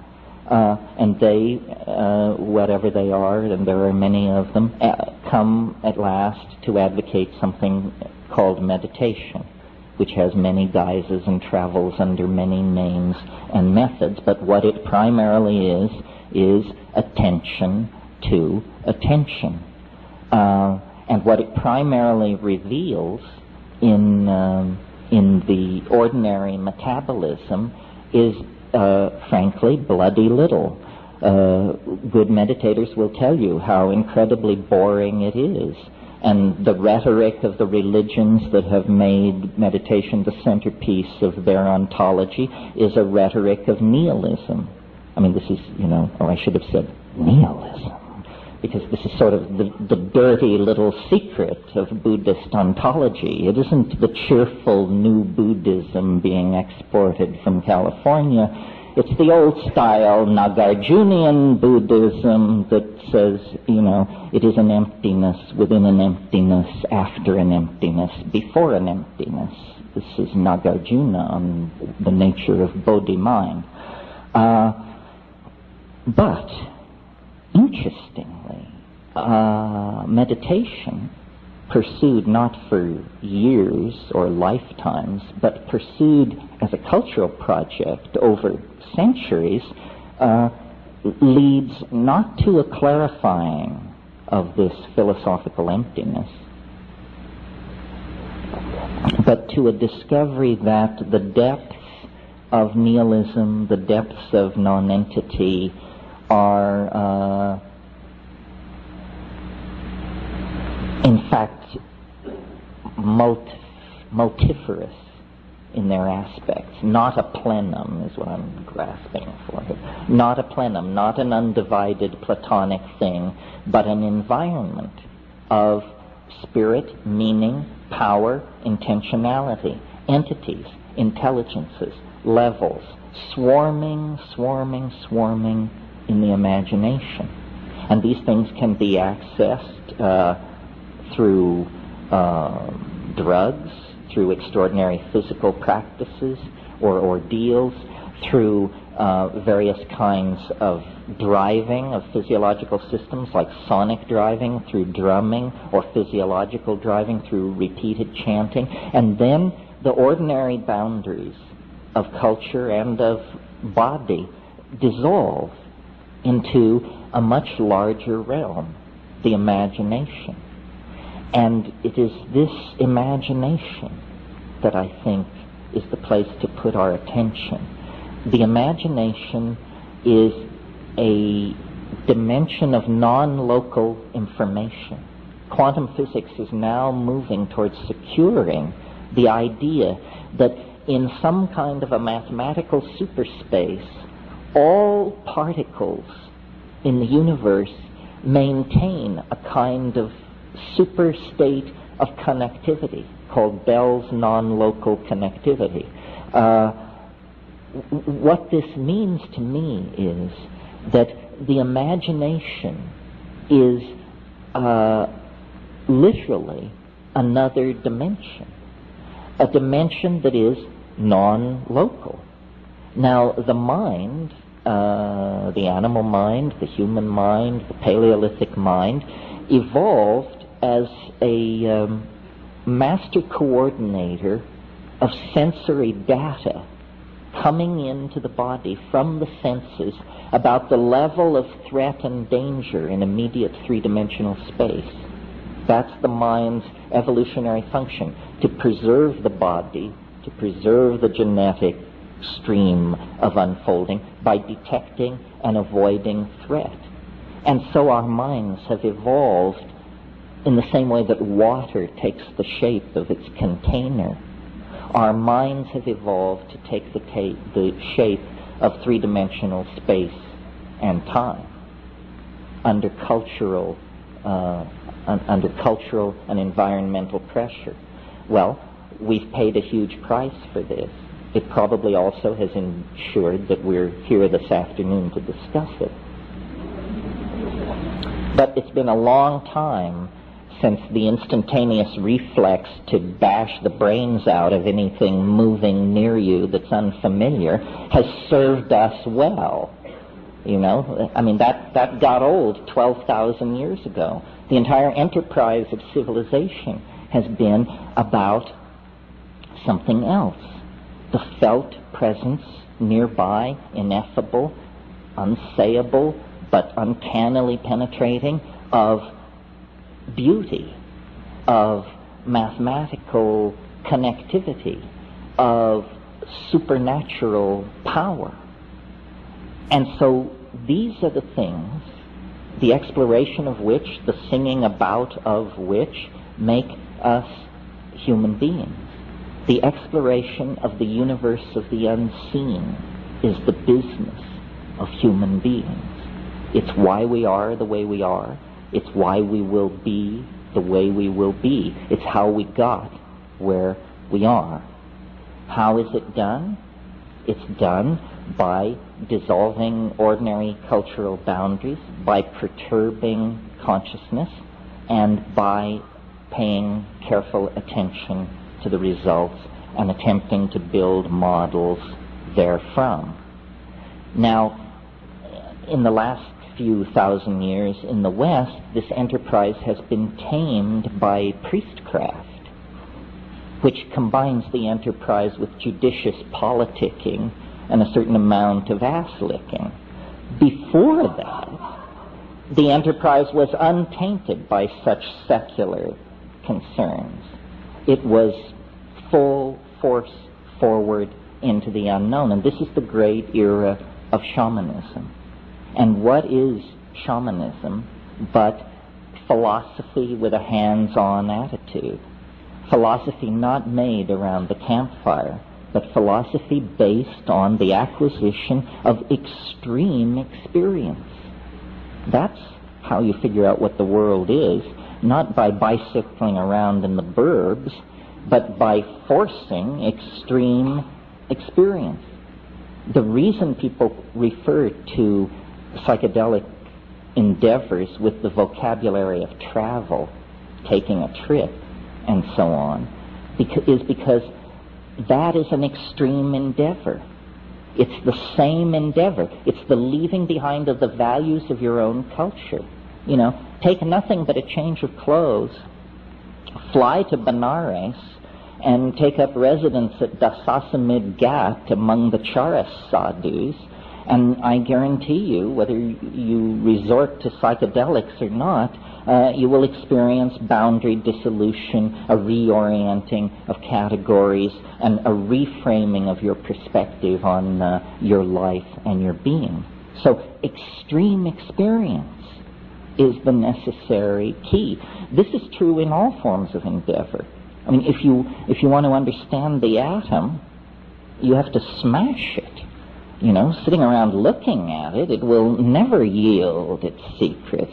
You have to smash that sucker to bits and then collect the pieces and then examine exactly how it all came apart. In the same way, and without, going too far afield for the pun, we must smash ordinary consciousness, get smashed, and then look at the pieces flying in all directions and say, gee, I didn't know minds could do that. Well, they can't in the workaday rote of, living inside the little boxes of positivism and constipated behaviorism and all the rest of it. So extreme experiences. But, you don't want these experiences to be too extreme, or you will sever the connectivity among the various subsystems, and then we'll have to bury you. And this is always a huge strain on those left behind. So there is a practical element here, which is, okay, so we want to have extreme experiences, but we don't want to have such extreme experiences that we don't live to tell the tale. We want control to some degree over these experiences. Well, this is where the incredible thoroughness of our human ancestors comes to our aid.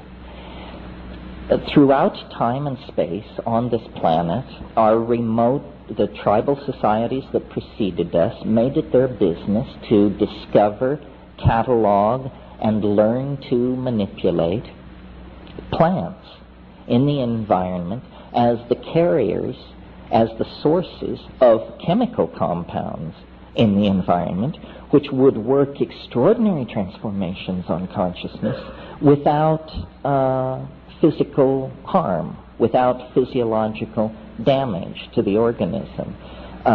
And of all the many techniques, ordeal, abandonment in the wilderness, sexual abstinence, hanging by your pectoral muscles from hooks in the sun for days, all of these sorts of things. Of all of these methods, psychedelic plants and their judicious use is arguably the most effective, the most effective and the least invasive and the most likely to produce negative long-term consequences. Well, this was not news or even controversy anywhere in the world until within the confines of the 20th century, basically. The presence of these substances and plants began to alarm the order-keeping forces of the high-tech industrial democracies. Issue separate from the issue of stimulants and depressants. It's an issue separate from the issue of addiction and dependency. These things are not stimulants or depressants, and they do not cause addiction or dependency.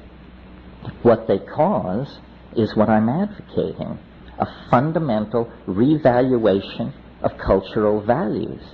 Because culture, as we're practicing it currently, is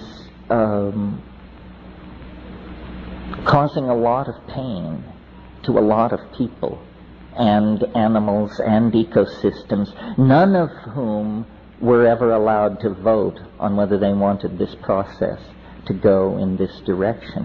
We do not feel what we are doing. Remember, I spoke about the primacy of the felt moment of experience. If we could feel what we are doing, we would stop doing it. But between us and the consequences of our action, there are endless veils of political rhetoric, stultification, denial, sedation, intoxication, ideological delusion. Now, normally, I think a rap like this tends to, if you have to pigeonhole it, to come down on the side of pessimism. But I am not pessimistic. I see everything as though it were integrated and connected, and there is an unfolding and a plottedness about our situation. It's not for nothing that at the very pinnacle of the age of faith in the machine and science and male dominance and projection of strategic weaponry and so forth and so on, that there should come from the gentler societies of the world, from the rainforests and high deserts of the world, the news of these plants. You know, the Western mind, the cataloging mind, the Cartesian mind, in its frenzy to locate, list, isolate, and define everything, carried these plants and substances over the past 150 years into the confines of our society, and they are much like Trojan horses, left there by the bedraggled, beat-down, disenfranchised, third-world shamanic people, to be found by the white-coated priests and priestesses of science, and to be brought back into the laboratory to be picked apart for their efficacy in treating addiction or overcoming neurotic behavior or something like that. But of course, the neurotic behavior that they impact upon is neurotic behavior so wide, so deep, so revered that it is in fact cultural values themselves. You see, what is happening, I think, is it's really bigger than psychedelics. It's bigger than human evolution. We are not making the waves in this ocean. We are corks riding the waves of the ocean. But we are privileged by perhaps chance alone to occupy a unique moment in the history of the universe. A moment when the universe goes through some kind of self-transforming, evolutionary, inflationary expansion. That's what's happening. I mean, it's been happening for a long time. It depends on where you pull back to get your perspective. One could say, looking at the universe in general, that this planet has been favored from the very beginning. That by 1 billion years ago, the discerning could tell that this was a planet going places.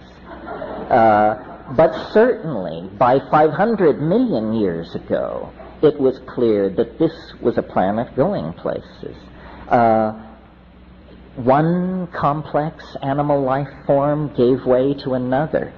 Catastrophes, yes, but never catastrophes so total that the enterprise was wiped out. We know that 65 million years ago, a catastrophe, an asteroid, a planetesimal impact occurred on this planet. Nothing larger than a chicken walked away from that on this planet. A bad day, you say. But were it not for that bad day, we would still be the egg-eating shrews at the edge of the reptilian garden party. These marvelous flowering plants chock full of psychedelic alkaloids, none of them would have existed. The flowering plants and the higher mammals all arose in the wake of this planet-scouring catastrophe. So, you see, there is built-in to the larger systems of nature an enormous, what my mentor Eric Jansch used to call metastability. They are metastable. They are not easily deflected. An event as large as a planetesimal impact basically only resets the evolutionary clock by a few million years, and then in almost overleaping itself to make up for lost time, out of all of that catastrophe come primates. Animals of such complexity and coordinated sensoria that they are wonders to behold, and from them, and quickly, then come abilities never before seen in the world of organic organization. Freely commandable languages, spoken languages, symbolic activity for the first time. Well, at that point, even the academics believe human language is less than 40,000 years old. That means it's as artificial as the dirigible or the hypodermic needle. It's an invention of some sort within the confines of human history, or at the beginning of human history. Recall, in South Africa, we have fire pits and stone tools 2 million years old. Those are not Homo sapien tools, but they're the tools of Homo habilis, the preceder, the preceding ancestor in the human line. My point is, we are caught up in a process of unfolding complexification that has now lodged in our species.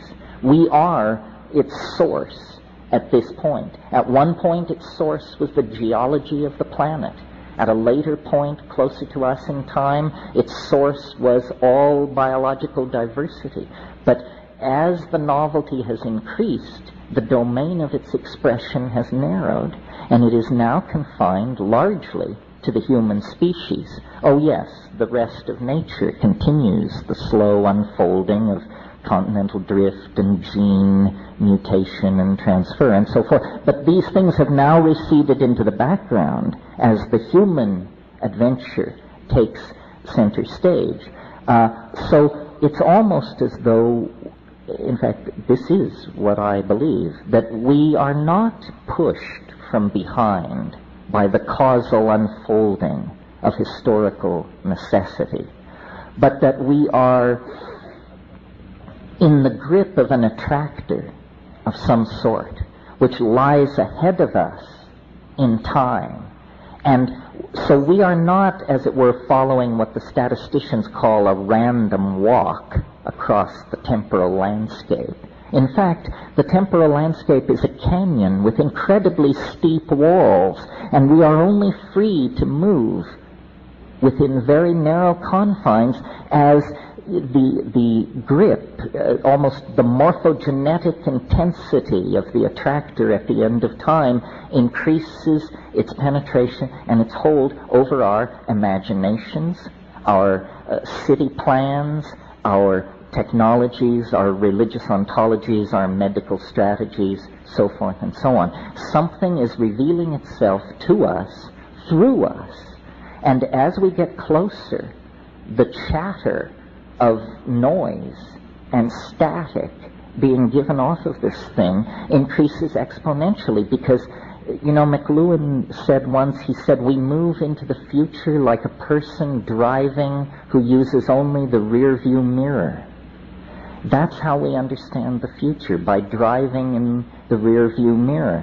All of our models of what lies ahead are based on inverted models of the past. And the one thing you can be certain of is that won't do it. Because we can see a person standing in 1900 using that method would have been wrong about the late 1990s. A person standing in 1600 using that method would have been wrong about the late 1900s, and so forth and so on. You cannot extrapolate from the future into from the past into the future, because the real nature of the future is its ding en sich, the thing in itself, and that's what it's trying to reveal.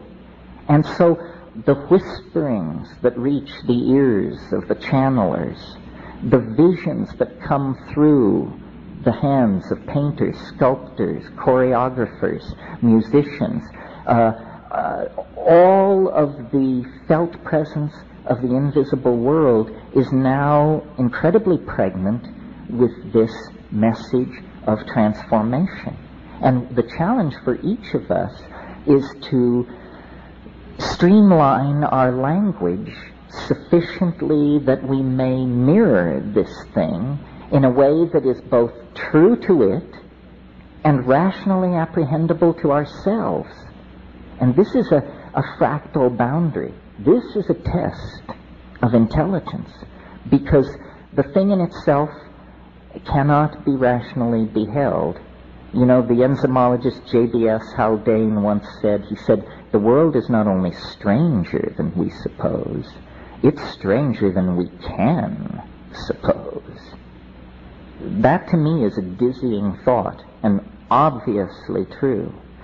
So what we want is a model true to the stranger than we can suppose, but not so alien that there is no emotional or spiritual support in it for the enterprise of being human. How do we do that? How do we inculcate the unspeakable mystery of the transcendental object at the end of time with the mundane nexus of real occasions that happens to be our own existence? Well, to my mind, the answer is it lies in the ability to assimilate paradox. And that means you have to transcend the idea of a closed logical system. You have to live with the idea that there is no intellectual closure. This is, in fact, the door marked freedom, but you've been taught that it's the door marked madness. To live in the light of paradox. Things cannot be, we are taught, both A and B simultaneously. This is Aristotelian logic. A is A. This is as old as thought in the West, but it has to be overcome. And in the felt presence of the moment of immediate experience, it is overcome. The mystery does not lie far. It lies in the immediate moment, in the act, the fact of being. The only time we really confront this is in the psychedelic experience, or other moments of extreme epiphany. The model that I have come to wrap around all of this, because I think it's simple and straightforward and it leaves plenty of room for people to add their own filigree, is a dimensional model. God forbid a mathematical model. But it works something like this. I mentioned earlier that our senses have evolved as a threat detection device and have sort of crunched us down into three-dimensional space. The shaman, wherever and whenever he or she does their shamanizing, the shaman is a person who is able to transcend the dimensional confines of cultural existence. They know more than the people they serve. The people they serve are like children within the game of culture. Only the shaman knows that culture is a game. Everyone else takes it seriously. That's how he can do his magic. I was recently in Australia, and of course Aboriginal culture and shamanism is a topic of great interest down there. And I learned, maybe some of you already knew this, that the term for shaman among English-speaking Aboriginals, of whom there are many, some who have spoken it for several hundred years, or over 100 years anyway, the term for shaman is simply clever fella. And if someone says, I am a clever fella, they are making a professional claim of great weight. But I love that, because it says it all. You know, a clever fella. When I was in the Amazon in my exploring days, we would go up these rivers to these bare-assed folks and to spend time with them. And the people would want to, you know, touch the outboard motors and look at your camera equipment and the butterfly nets and gather around, open-faced, totally innocent. You could always tell the shaman. Because, first of all, he usually didn't come out to see who was there, even though no one ever came. Even though these people had visitors once every 6 months, the guy who wouldn't come out of his hut for the only event in 6 months was inevitably the shaman. And when you met him, he wasn't interested in your Velcro or your break-apart, glow-in-the-dark little trinkets or any of the rest of it. He was looking straight at you through the eyes outside of culture, saying, what kind of a person are you? Are you a fool or are you a clever fella? What is your measure? How much of the situation do you understand? How many levels are you simultaneously aware of at this moment? And, you know, looking into the eyes of that sort of person, you either grow or turn away. You have not much choice. So what's happening with the shaman, I think, is he's a hands-on mathematician, a hands-on non-Euclidean geometer. The shaman enters into the quote-unquote chaos of the psychedelic experience and sees that it is not chaos. It is hyperspace. And in it, the adumbrations of the trees of possibility can be followed. One can see who stole the eggs. One can see who cuckolded the chief's nephew. One can see who will die and who will live. One can see how the weather is going to change, and one can know where the game went. And this is not magic, not in that world. It's impossible in three-dimensional space and time. But in fourth-dimensional space and time, it not only is possible, it's inevitable and unavoidable. It's a different kind of way of being with the information. And, you know, I'm sure many of you have your own psychedelic epiphanies that are as gripping and as fascinating as anything that has happened to me. Epiphanies that show that under certain circumstances, the ordinary boundaries of information, space, time, limitation are dissolved. And may happen only for a moment. It may involve a curing with a laying on of hands. It may involve a sudden insight into a set of complex relationships. It may involve a sudden, unexpected certitude about how a certain event went down that, when checked upon, turns out to be true. What we know about the world is defined by our culture. And the way culture does this is through language. You can't know or perceive or appreciate what cannot be brought in to the domain of language. You can't publicly know or appreciate these things. You can feel them as the rich contextual embeddedness of your own being, but you can't communicate them. Sometimes when I read Marcel Proust, I come upon passages where the conveyance of the information, of the emotion, is so exquisitely subtle that I have the feeling, I know what he means.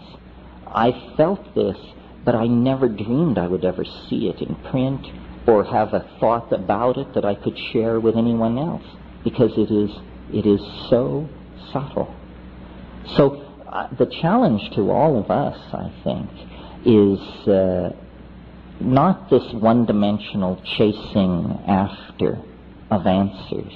This is a fool's game, but an actual stepping back to gain perspective and to realize, salvation is always available. It's in the moment. It's an act of understanding. It doesn't come down through a lineage. It doesn't come through a substance, an empowerment, a word. It comes through understanding. Salvation is an act of rational apprehension of some sort. And, I really believe that we are now in a relationship to the transcendental object at the end of time, such that the revelations are daily. The unfoldment, the connectivity, we can see light at the end of the tunnel. I mean, I've had long practice at this. I've been thinking like this since 1968, talking about it like this since 1980, but I never knew how it would come or what it would be. In the last few years, with the rise of a technological, a cultural artifact like the Internet, I now see how it will make its way into the world. We are building the nervous system of the human oversoul.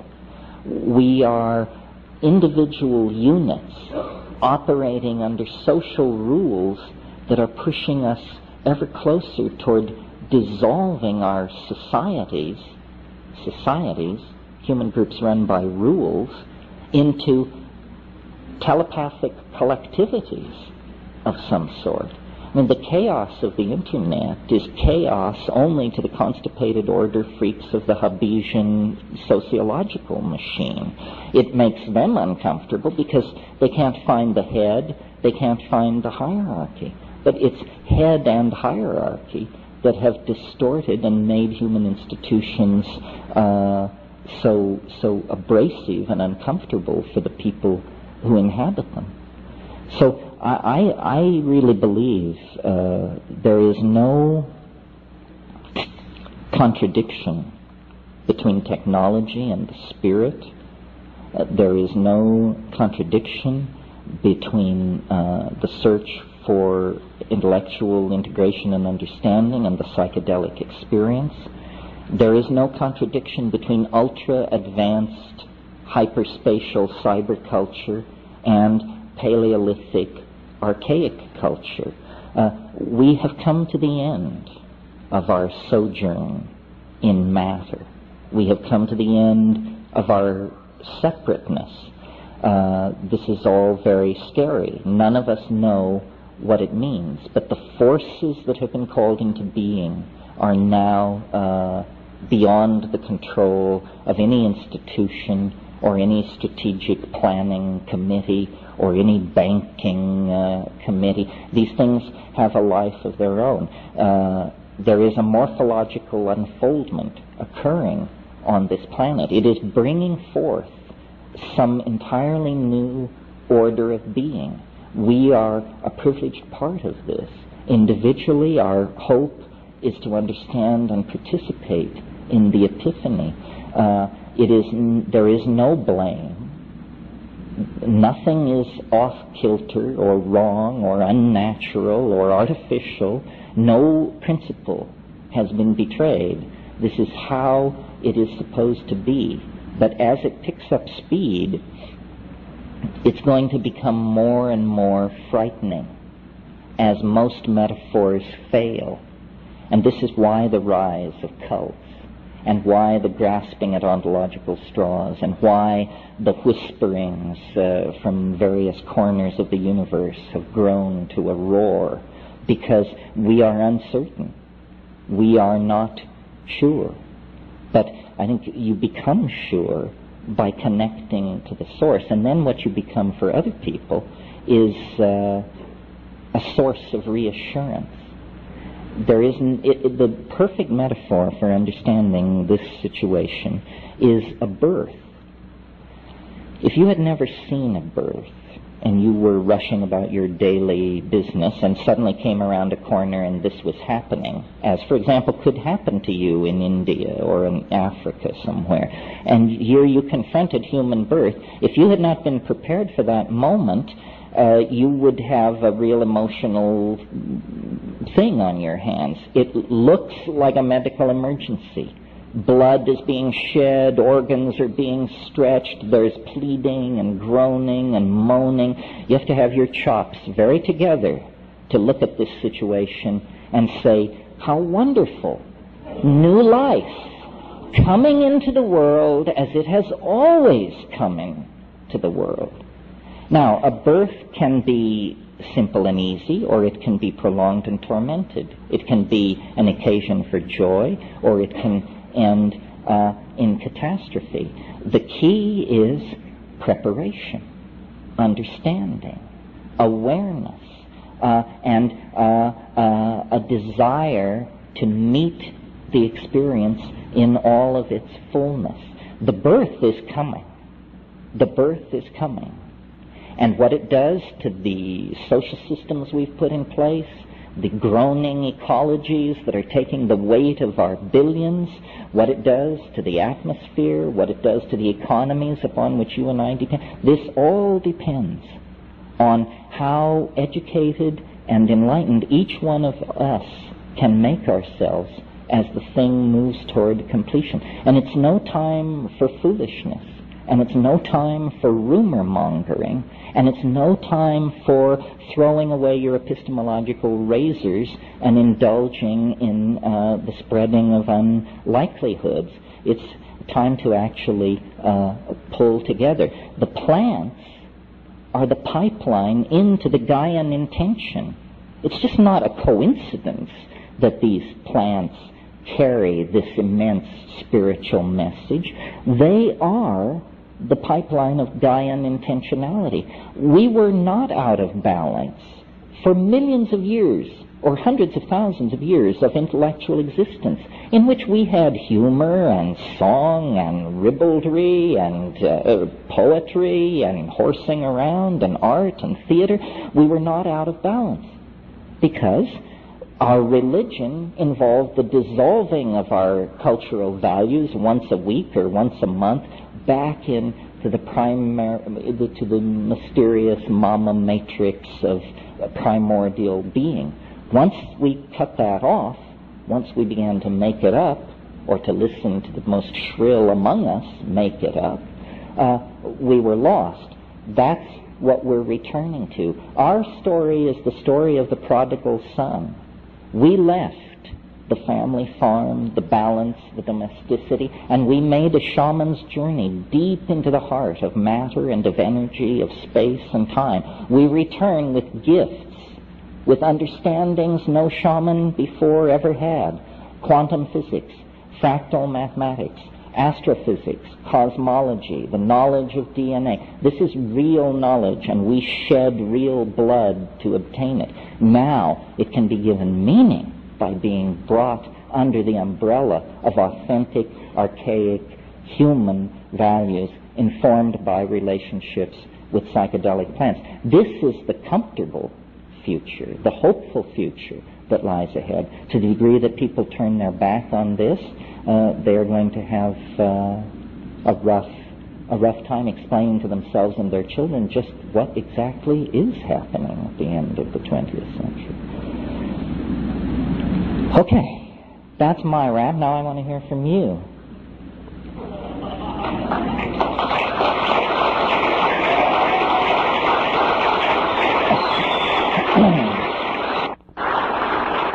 Thank you. I mean, I really think, and let me say a couple of things. These things are much more fruitful in the question and answer period, at least for me. And then the other thing I want to say is about the psychedelic community of Chicago. It's all fine and good to come to hear the great ones pontificate, but the reality of the situation is this is your community. And we have self-selected ourselves to be here out of the millions who aren't and the thousands who came to this conference and who are also not here. So look around. Somebody in this room has what you're looking for, and it probably isn't me. We used to stand out, but then our sartorial choices triumphed everywhere, and now we look like everybody else. But I'd like to do questions now for the rest of the session. Yeah.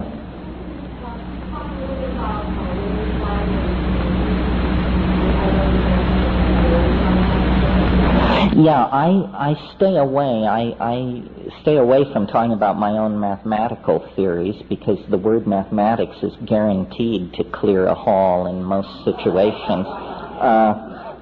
But I think it's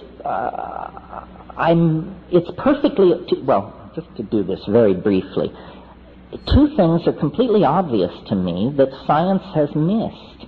And you're smart people, check it out. Isn't this true? That the universe has gotten more complicated as we approach the present, that everything they ever told you on Discovery Channel or anywhere else supports the idea that the universe in the beginning was simple and then it got more complicated, right? So that's a truth that reaches notice across biology, geology, astrophysics. It's a cross-disciplinary truth of great power. Well, then here's a second truth related to the first. This movement into complexity from the remote past to the present is occurring faster and faster and faster. And that's where we come into the picture. You see, we are animals, but we are animals plus. Animals plus language, plus technology, plus religion, plus analytical analysis, so forth and so on. We represent some kind of an experiment in a deepening of complexity. And historical change occurs at orders of magnitude faster than biological change. And very recently, pick a number, 100 years ago, 50 years ago, something like that, it seems like we entered into an even deeper involution of the spiral. Well, you don't have to be a rocket scientist to figure out that this spiral closure that's moving faster and faster is now moving so fast that its culmination can be imagined to occur within a human lifetime. And I think that that's true. I think we are the last generation of proto-human beings, and that beyond us lies something very hard to imagine. The human-machine symbiote, something which is going to spring, not from our loins, but as Zeus's daughter sprang, in a sense, from his forehead. And it's not simply a new species, it's a new order of being. It's as dramatic a break with the earlier orders of natural organization as the eukaryotes were from the prokaryotes and the land animals were from the sea. How does that make us feel? Well, I don't know. How does it make you feel? It's a complicated feeling here. In Silicon Valley, there are people every day who go to work with the phrase in their mind, the great work. And what is the great work? The great work is the handing on of human civilization to a species intelligent enough to appreciate the enterprise. And, it will be a symbiote, we hope. It will be an AI, for sure. It's here. I mean, it depends on how much you understand and who you know and which technologies you follow. We're all coming to terms with it at different levels. But in a sense, the only thing left is the collective realization occurring individual by individual that, in fact, history has ended. This is, not only the postmodern dispensation, it's the post-historical dispensation.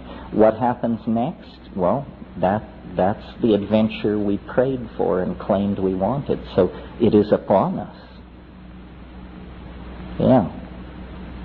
In the back.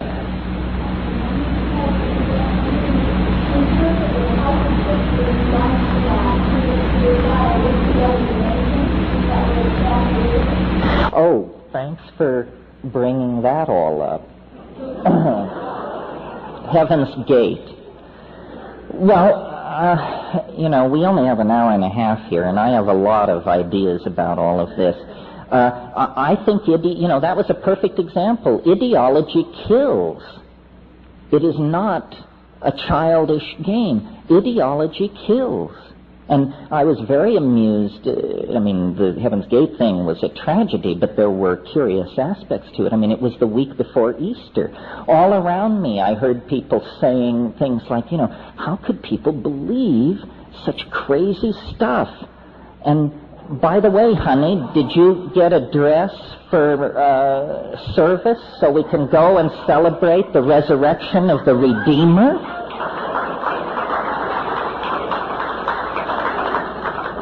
And you just wonder, whose ox is getting gored here?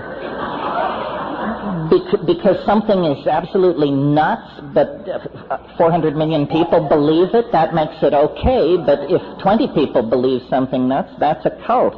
I have all of this gives me the creeps. I have an absolute horror of belief systems and cults, and I've never met a guru I really liked. I've never met one I've trusted. Alice Roosevelt Longworth, Teddy Roosevelt, some relative, I don't know. Anyway, she used to say at these White House dinners that they would give in the Roosevelt administration, she said, if you have nothing good to say about anyone, sit by me. And I'm sort of in that position. Being on the celeb circuit and so forth, I have a chance to sort of be behind the scenes. And since I wasn't appointed, or nobody ever came to me, or I feel free to report to you because I identify with you. I don't identify with them. I identify with you. And I'm telling you, keep one hand on your wallet and the other hand over your anal pore. This is the way to approach all of this. Belief is hideous. It's also completely unnecessary. Ideology. Imagine a monkey walking around with the idea that he or she possesses certain truth. You have to lack a sense of humor to not see the absurdity of that. If you met a termite who told you he was on a quest for certain truth, a small smile would tug at your lips, I hope. Do you believe for a moment that we are different from that termite? I think not. We understand what we can understand. We build models. To do this without realizing the tentative nature of the enterprise is just damn foolishness. Here, my brother put it very well one time. He said, have you ever noticed that as we build the fire of understanding brighter, the greater the volume of darkness that is revealed? Or here, I'll put it for you in a geometric model. As the sphere of understanding expands,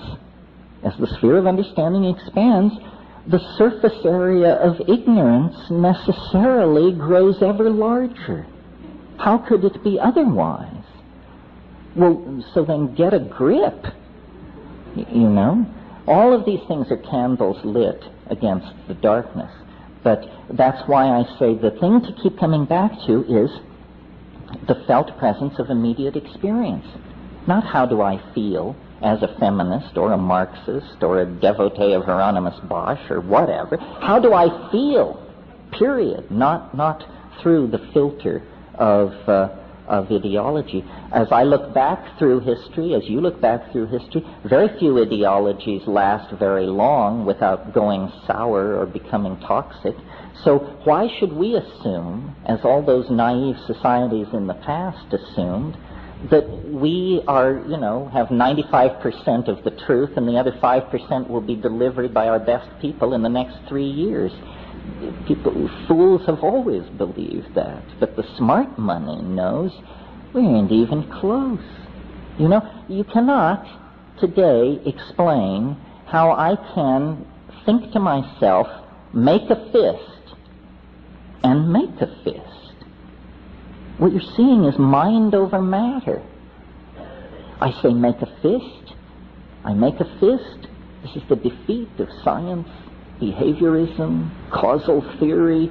It's defeated by something as simple as that. So get into the mysteries of the body, the felt presence of the moment. Somebody else here. Oh, I don't know. Yeah. You advocate meditation really organization. And then people say, as meditation is one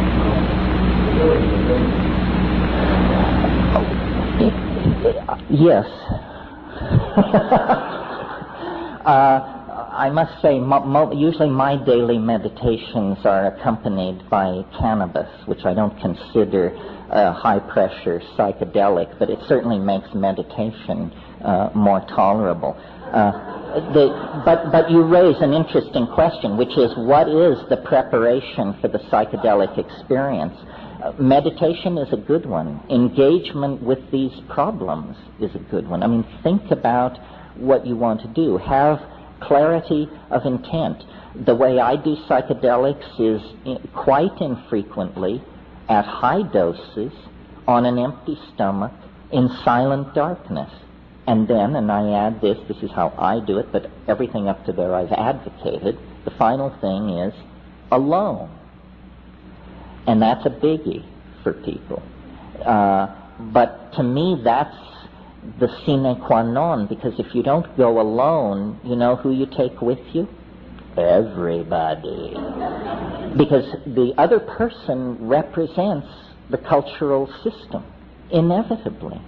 I mean, I'm not saying you should never take psychedelics with people you love and respect, and children and loved ones and parents and all that. But the deep, deep work, Plotinus called it the flight of the alone to the alone. The deep, deep work has to be done alone, because, dig it, the last dance, you will dance alone. And I see this pretty much in Buddhist terms, in that I really believe at death there is some kind of a landscape to be traversed, some kind of a process to be gone through, and that it is critical not to fuck up at that point. I mean, they all insist on this, right? Whatever it is. So the psychedelic seemed to me to show the way into the bardo. I once turned on to DMT a very, very holy Tibetan man, not one of these Budweiser lamas, but the real McCoy. He didn't have a growth center or a patron. But he smoked the DMT, and he came back and he said, those are the lesser lights. He said, you cannot go further than that and return. And I believe him. I absolutely believe him. I think they've seen the territory. So there is something about, and I made the analogy earlier to the collective birth. Be prepared. And these psychedelics are searchlights out into the great unknown. People who, people talk about recreational drugs and all that. I regret that I have to be involved with all of that. I take drugs very seriously. Not that I've never done a subdose and gone to a rave or something like that, but I didn't do it with the illusion that this was spiritual work. I did it to dance or to have fun with my friends. But the remarkable thing about the psychedelics is how safe they are at levels no human being can stand, I mean, we know the LD50 of psilocybin. It's hundreds of milligrams per kilogram. Nobody's ever taken more than 40 or 50 milligrams, because beyond that, the human cognitive machinery can't process the data. I mean, it is literally beyond languaging. I have a friend who every time he takes psilocybin, he says he tries to stand more.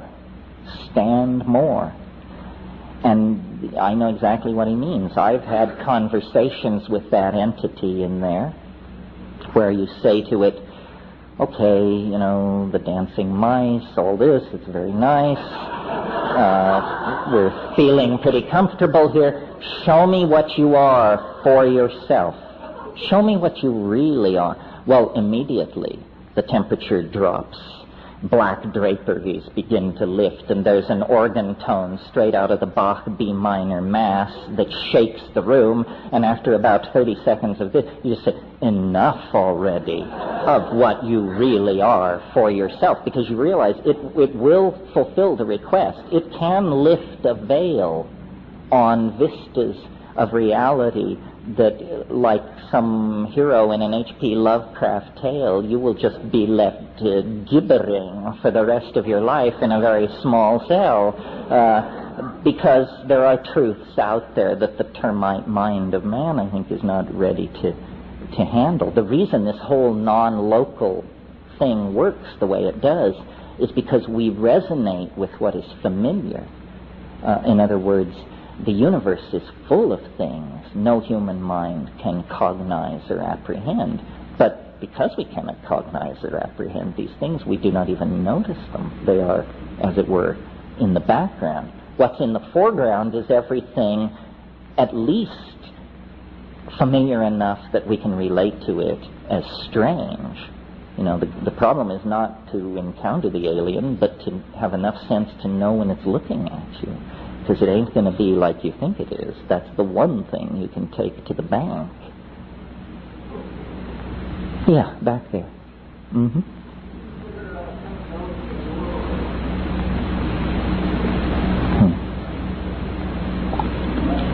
Do I consider psychedelics a door or a window? Interesting question. I think that until recently they were a window. I think they can become a door. Here's my wrap on this. This whole business about the alien, and I could have spent the whole hour on a different tack and gone at it, but the alien is real in some sense, but not real in any sense that I think would satisfy the marketplace here assembled. The alien is somehow non-local. That means that if we really want to contact the alien, we are going to have to understand that the alien is pure information. The alien is only made of information. Is that good news or bad news? It's good news. Here's why. It just so happens at this time in history we have produced a technology that can manipulate pure digital information. The alien needs to be downloaded into cyberspace. It's not for nothing that the net is called the net. It is a net for catching an alien. You know, in all the old B science fiction movies of the 50s, one of the tropes of the plot was always the landing zone. We must build a landing zone, go to the landing zone, locate the landing zone. The net is the landing zone. And where is the alien? The alien is trapped in the deeper interstices of the human soul, but can be downloaded onto the internet as a virtual reality of some sort. And this, you do it very slyly. You don't announce what I've just announced. You say, we're going to hold a contest, and we're going to have a prize for the best simulation of a psychedelic experience in VRML, in virtual space. And you hold this contest, and you hold it the next year and the next year, and people are inspired to download what they think of as their weirdest visions. But what they don't understand is their weirdest visions are the weird vision. In other words, the collective oversoul exists dispersed through all of us. And if we as a collective project seek to model it, to animate it, to produce a reasonable simulacrum of it in virtual reality, it will come to be. We will summon it out of ourselves. And I think at a certain point we will understand the nature of the enterprise. The alchemist dreamed of something like this. The summoning into existence of the cosmic anthropos, the mystic atom, the Sophic hydrolith, the philosopher's stone, the lapis philosophorum, the transcendental object at the end of time, once again, the living heart of the universal panacea. Now, I think, as we move into the empowering of the imagination through cyberspace, we can actually do this. We can actually bring these archetypes, if you will, into existence in ways that will give them a terrifying immediacy. I mean, I have visited virtual realities of low definition slapped together in fairly short order, and it shows me what you could achieve if many people lovingly crafted and tooled these things. We would discover that we can communicate to each other the Niagaras of epiphanous beauty that pour through us when we smoke DMT, take psilocybin, or something like that. So, in answer to the gentleman's question, psychedelics were a window until the advent of virtual reality and the internet and the new information technologies, and they, melded to psychedelic intent, opened the possibility of opening that window and stepping through it into, the most beautiful dreams human beings have ever dreamed. Yeah.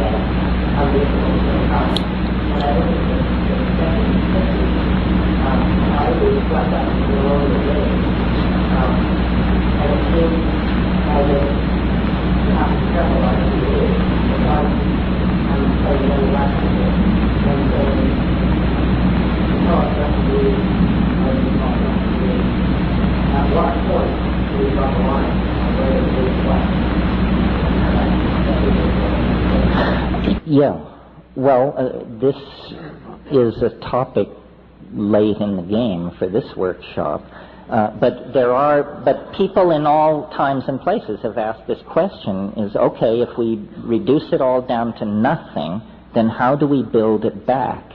And philosophers have developed what are called razors, or logical tools that allow this process to go forward. The most famous razor, and the one that certainly could use some application around here, is Occam's razor, named after William of Occam, a 14th century nominalist. Occam's razor says this: hypotheses should not be multiplied without necessity. Or, translated into common vernacular English, keep it simple, stupid. In other words, the simplest explanation is always to be preferred. Never choose a more complicated explanation over the simpler explanation. So, for example, a light is seen in the sky. Simple explanation, aircraft. Complex explanation, you know what. The simpler explanation is to be preferred until further evidence forces its abandonment. And God knows, even with this razor in place, you're forced to some pretty complicated hypotheses by some situations. But if you will rely on your own intuition, the felt presence of immediate experience, and logical razors, another good one, I call this one the Gorbachev razor. Trust but verify. Trust but verify. It's okay to trust as long as you verify. This keeps you out of trouble. So these are simply the rules of mental hygiene that are no longer taught because commercial interests have determined that people who don't know these things are easily manipulated in the marketplace, and people who do know these things are not. It's horrifying to realize that whether you can think straight or not is a decision being made for you by the Fortune 500 corporations. Is it one more argument for overcoming culturally reinforced childishness? One more, and then we're going to have to clear this for Whitley Strieber, who has lots to say to you, I'm sure. Over here. What do you consider to be the right relationship to printed word? In other words, with all this massive information coming in, how you say with the printed word, the whole realm of language? Well, I'm certainly a printhead, formed by it and formed by McLuhanism. I'm not an angry printhead. In other words, I don't like all this denouncing of youth and all this talk about cyber-driven illiteracy and all that. First of all, I don't think it's true.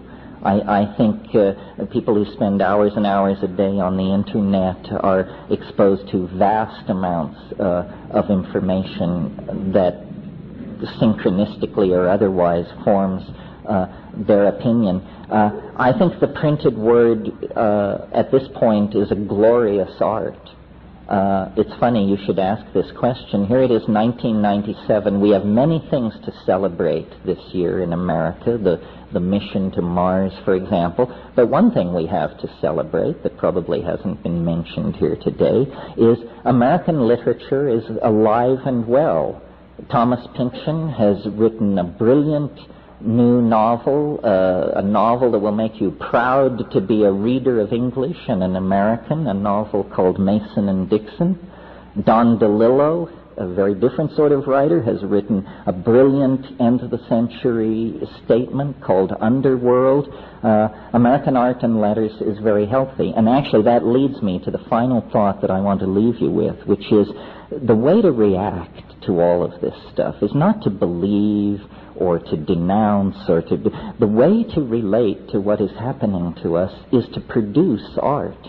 Put the art pedal to the floor. If you paint, if you sculpt, if you write poetry, if you dance, if you declaim, whatever you do, that is the oversoul trying to come through. We are never closer to the quintessence of the human collectivity than when we produce art. These are the larger semiotic messages that are seeking to pass between us. And no one who creates art fully understands their own art. But if they create it out of honesty and from close to the bone, it can't fail to elevate. We don't have to understand what is happening to us to affirm our humanness and to contribute to the future that is unfolding. Thank you very, very much. Thank you.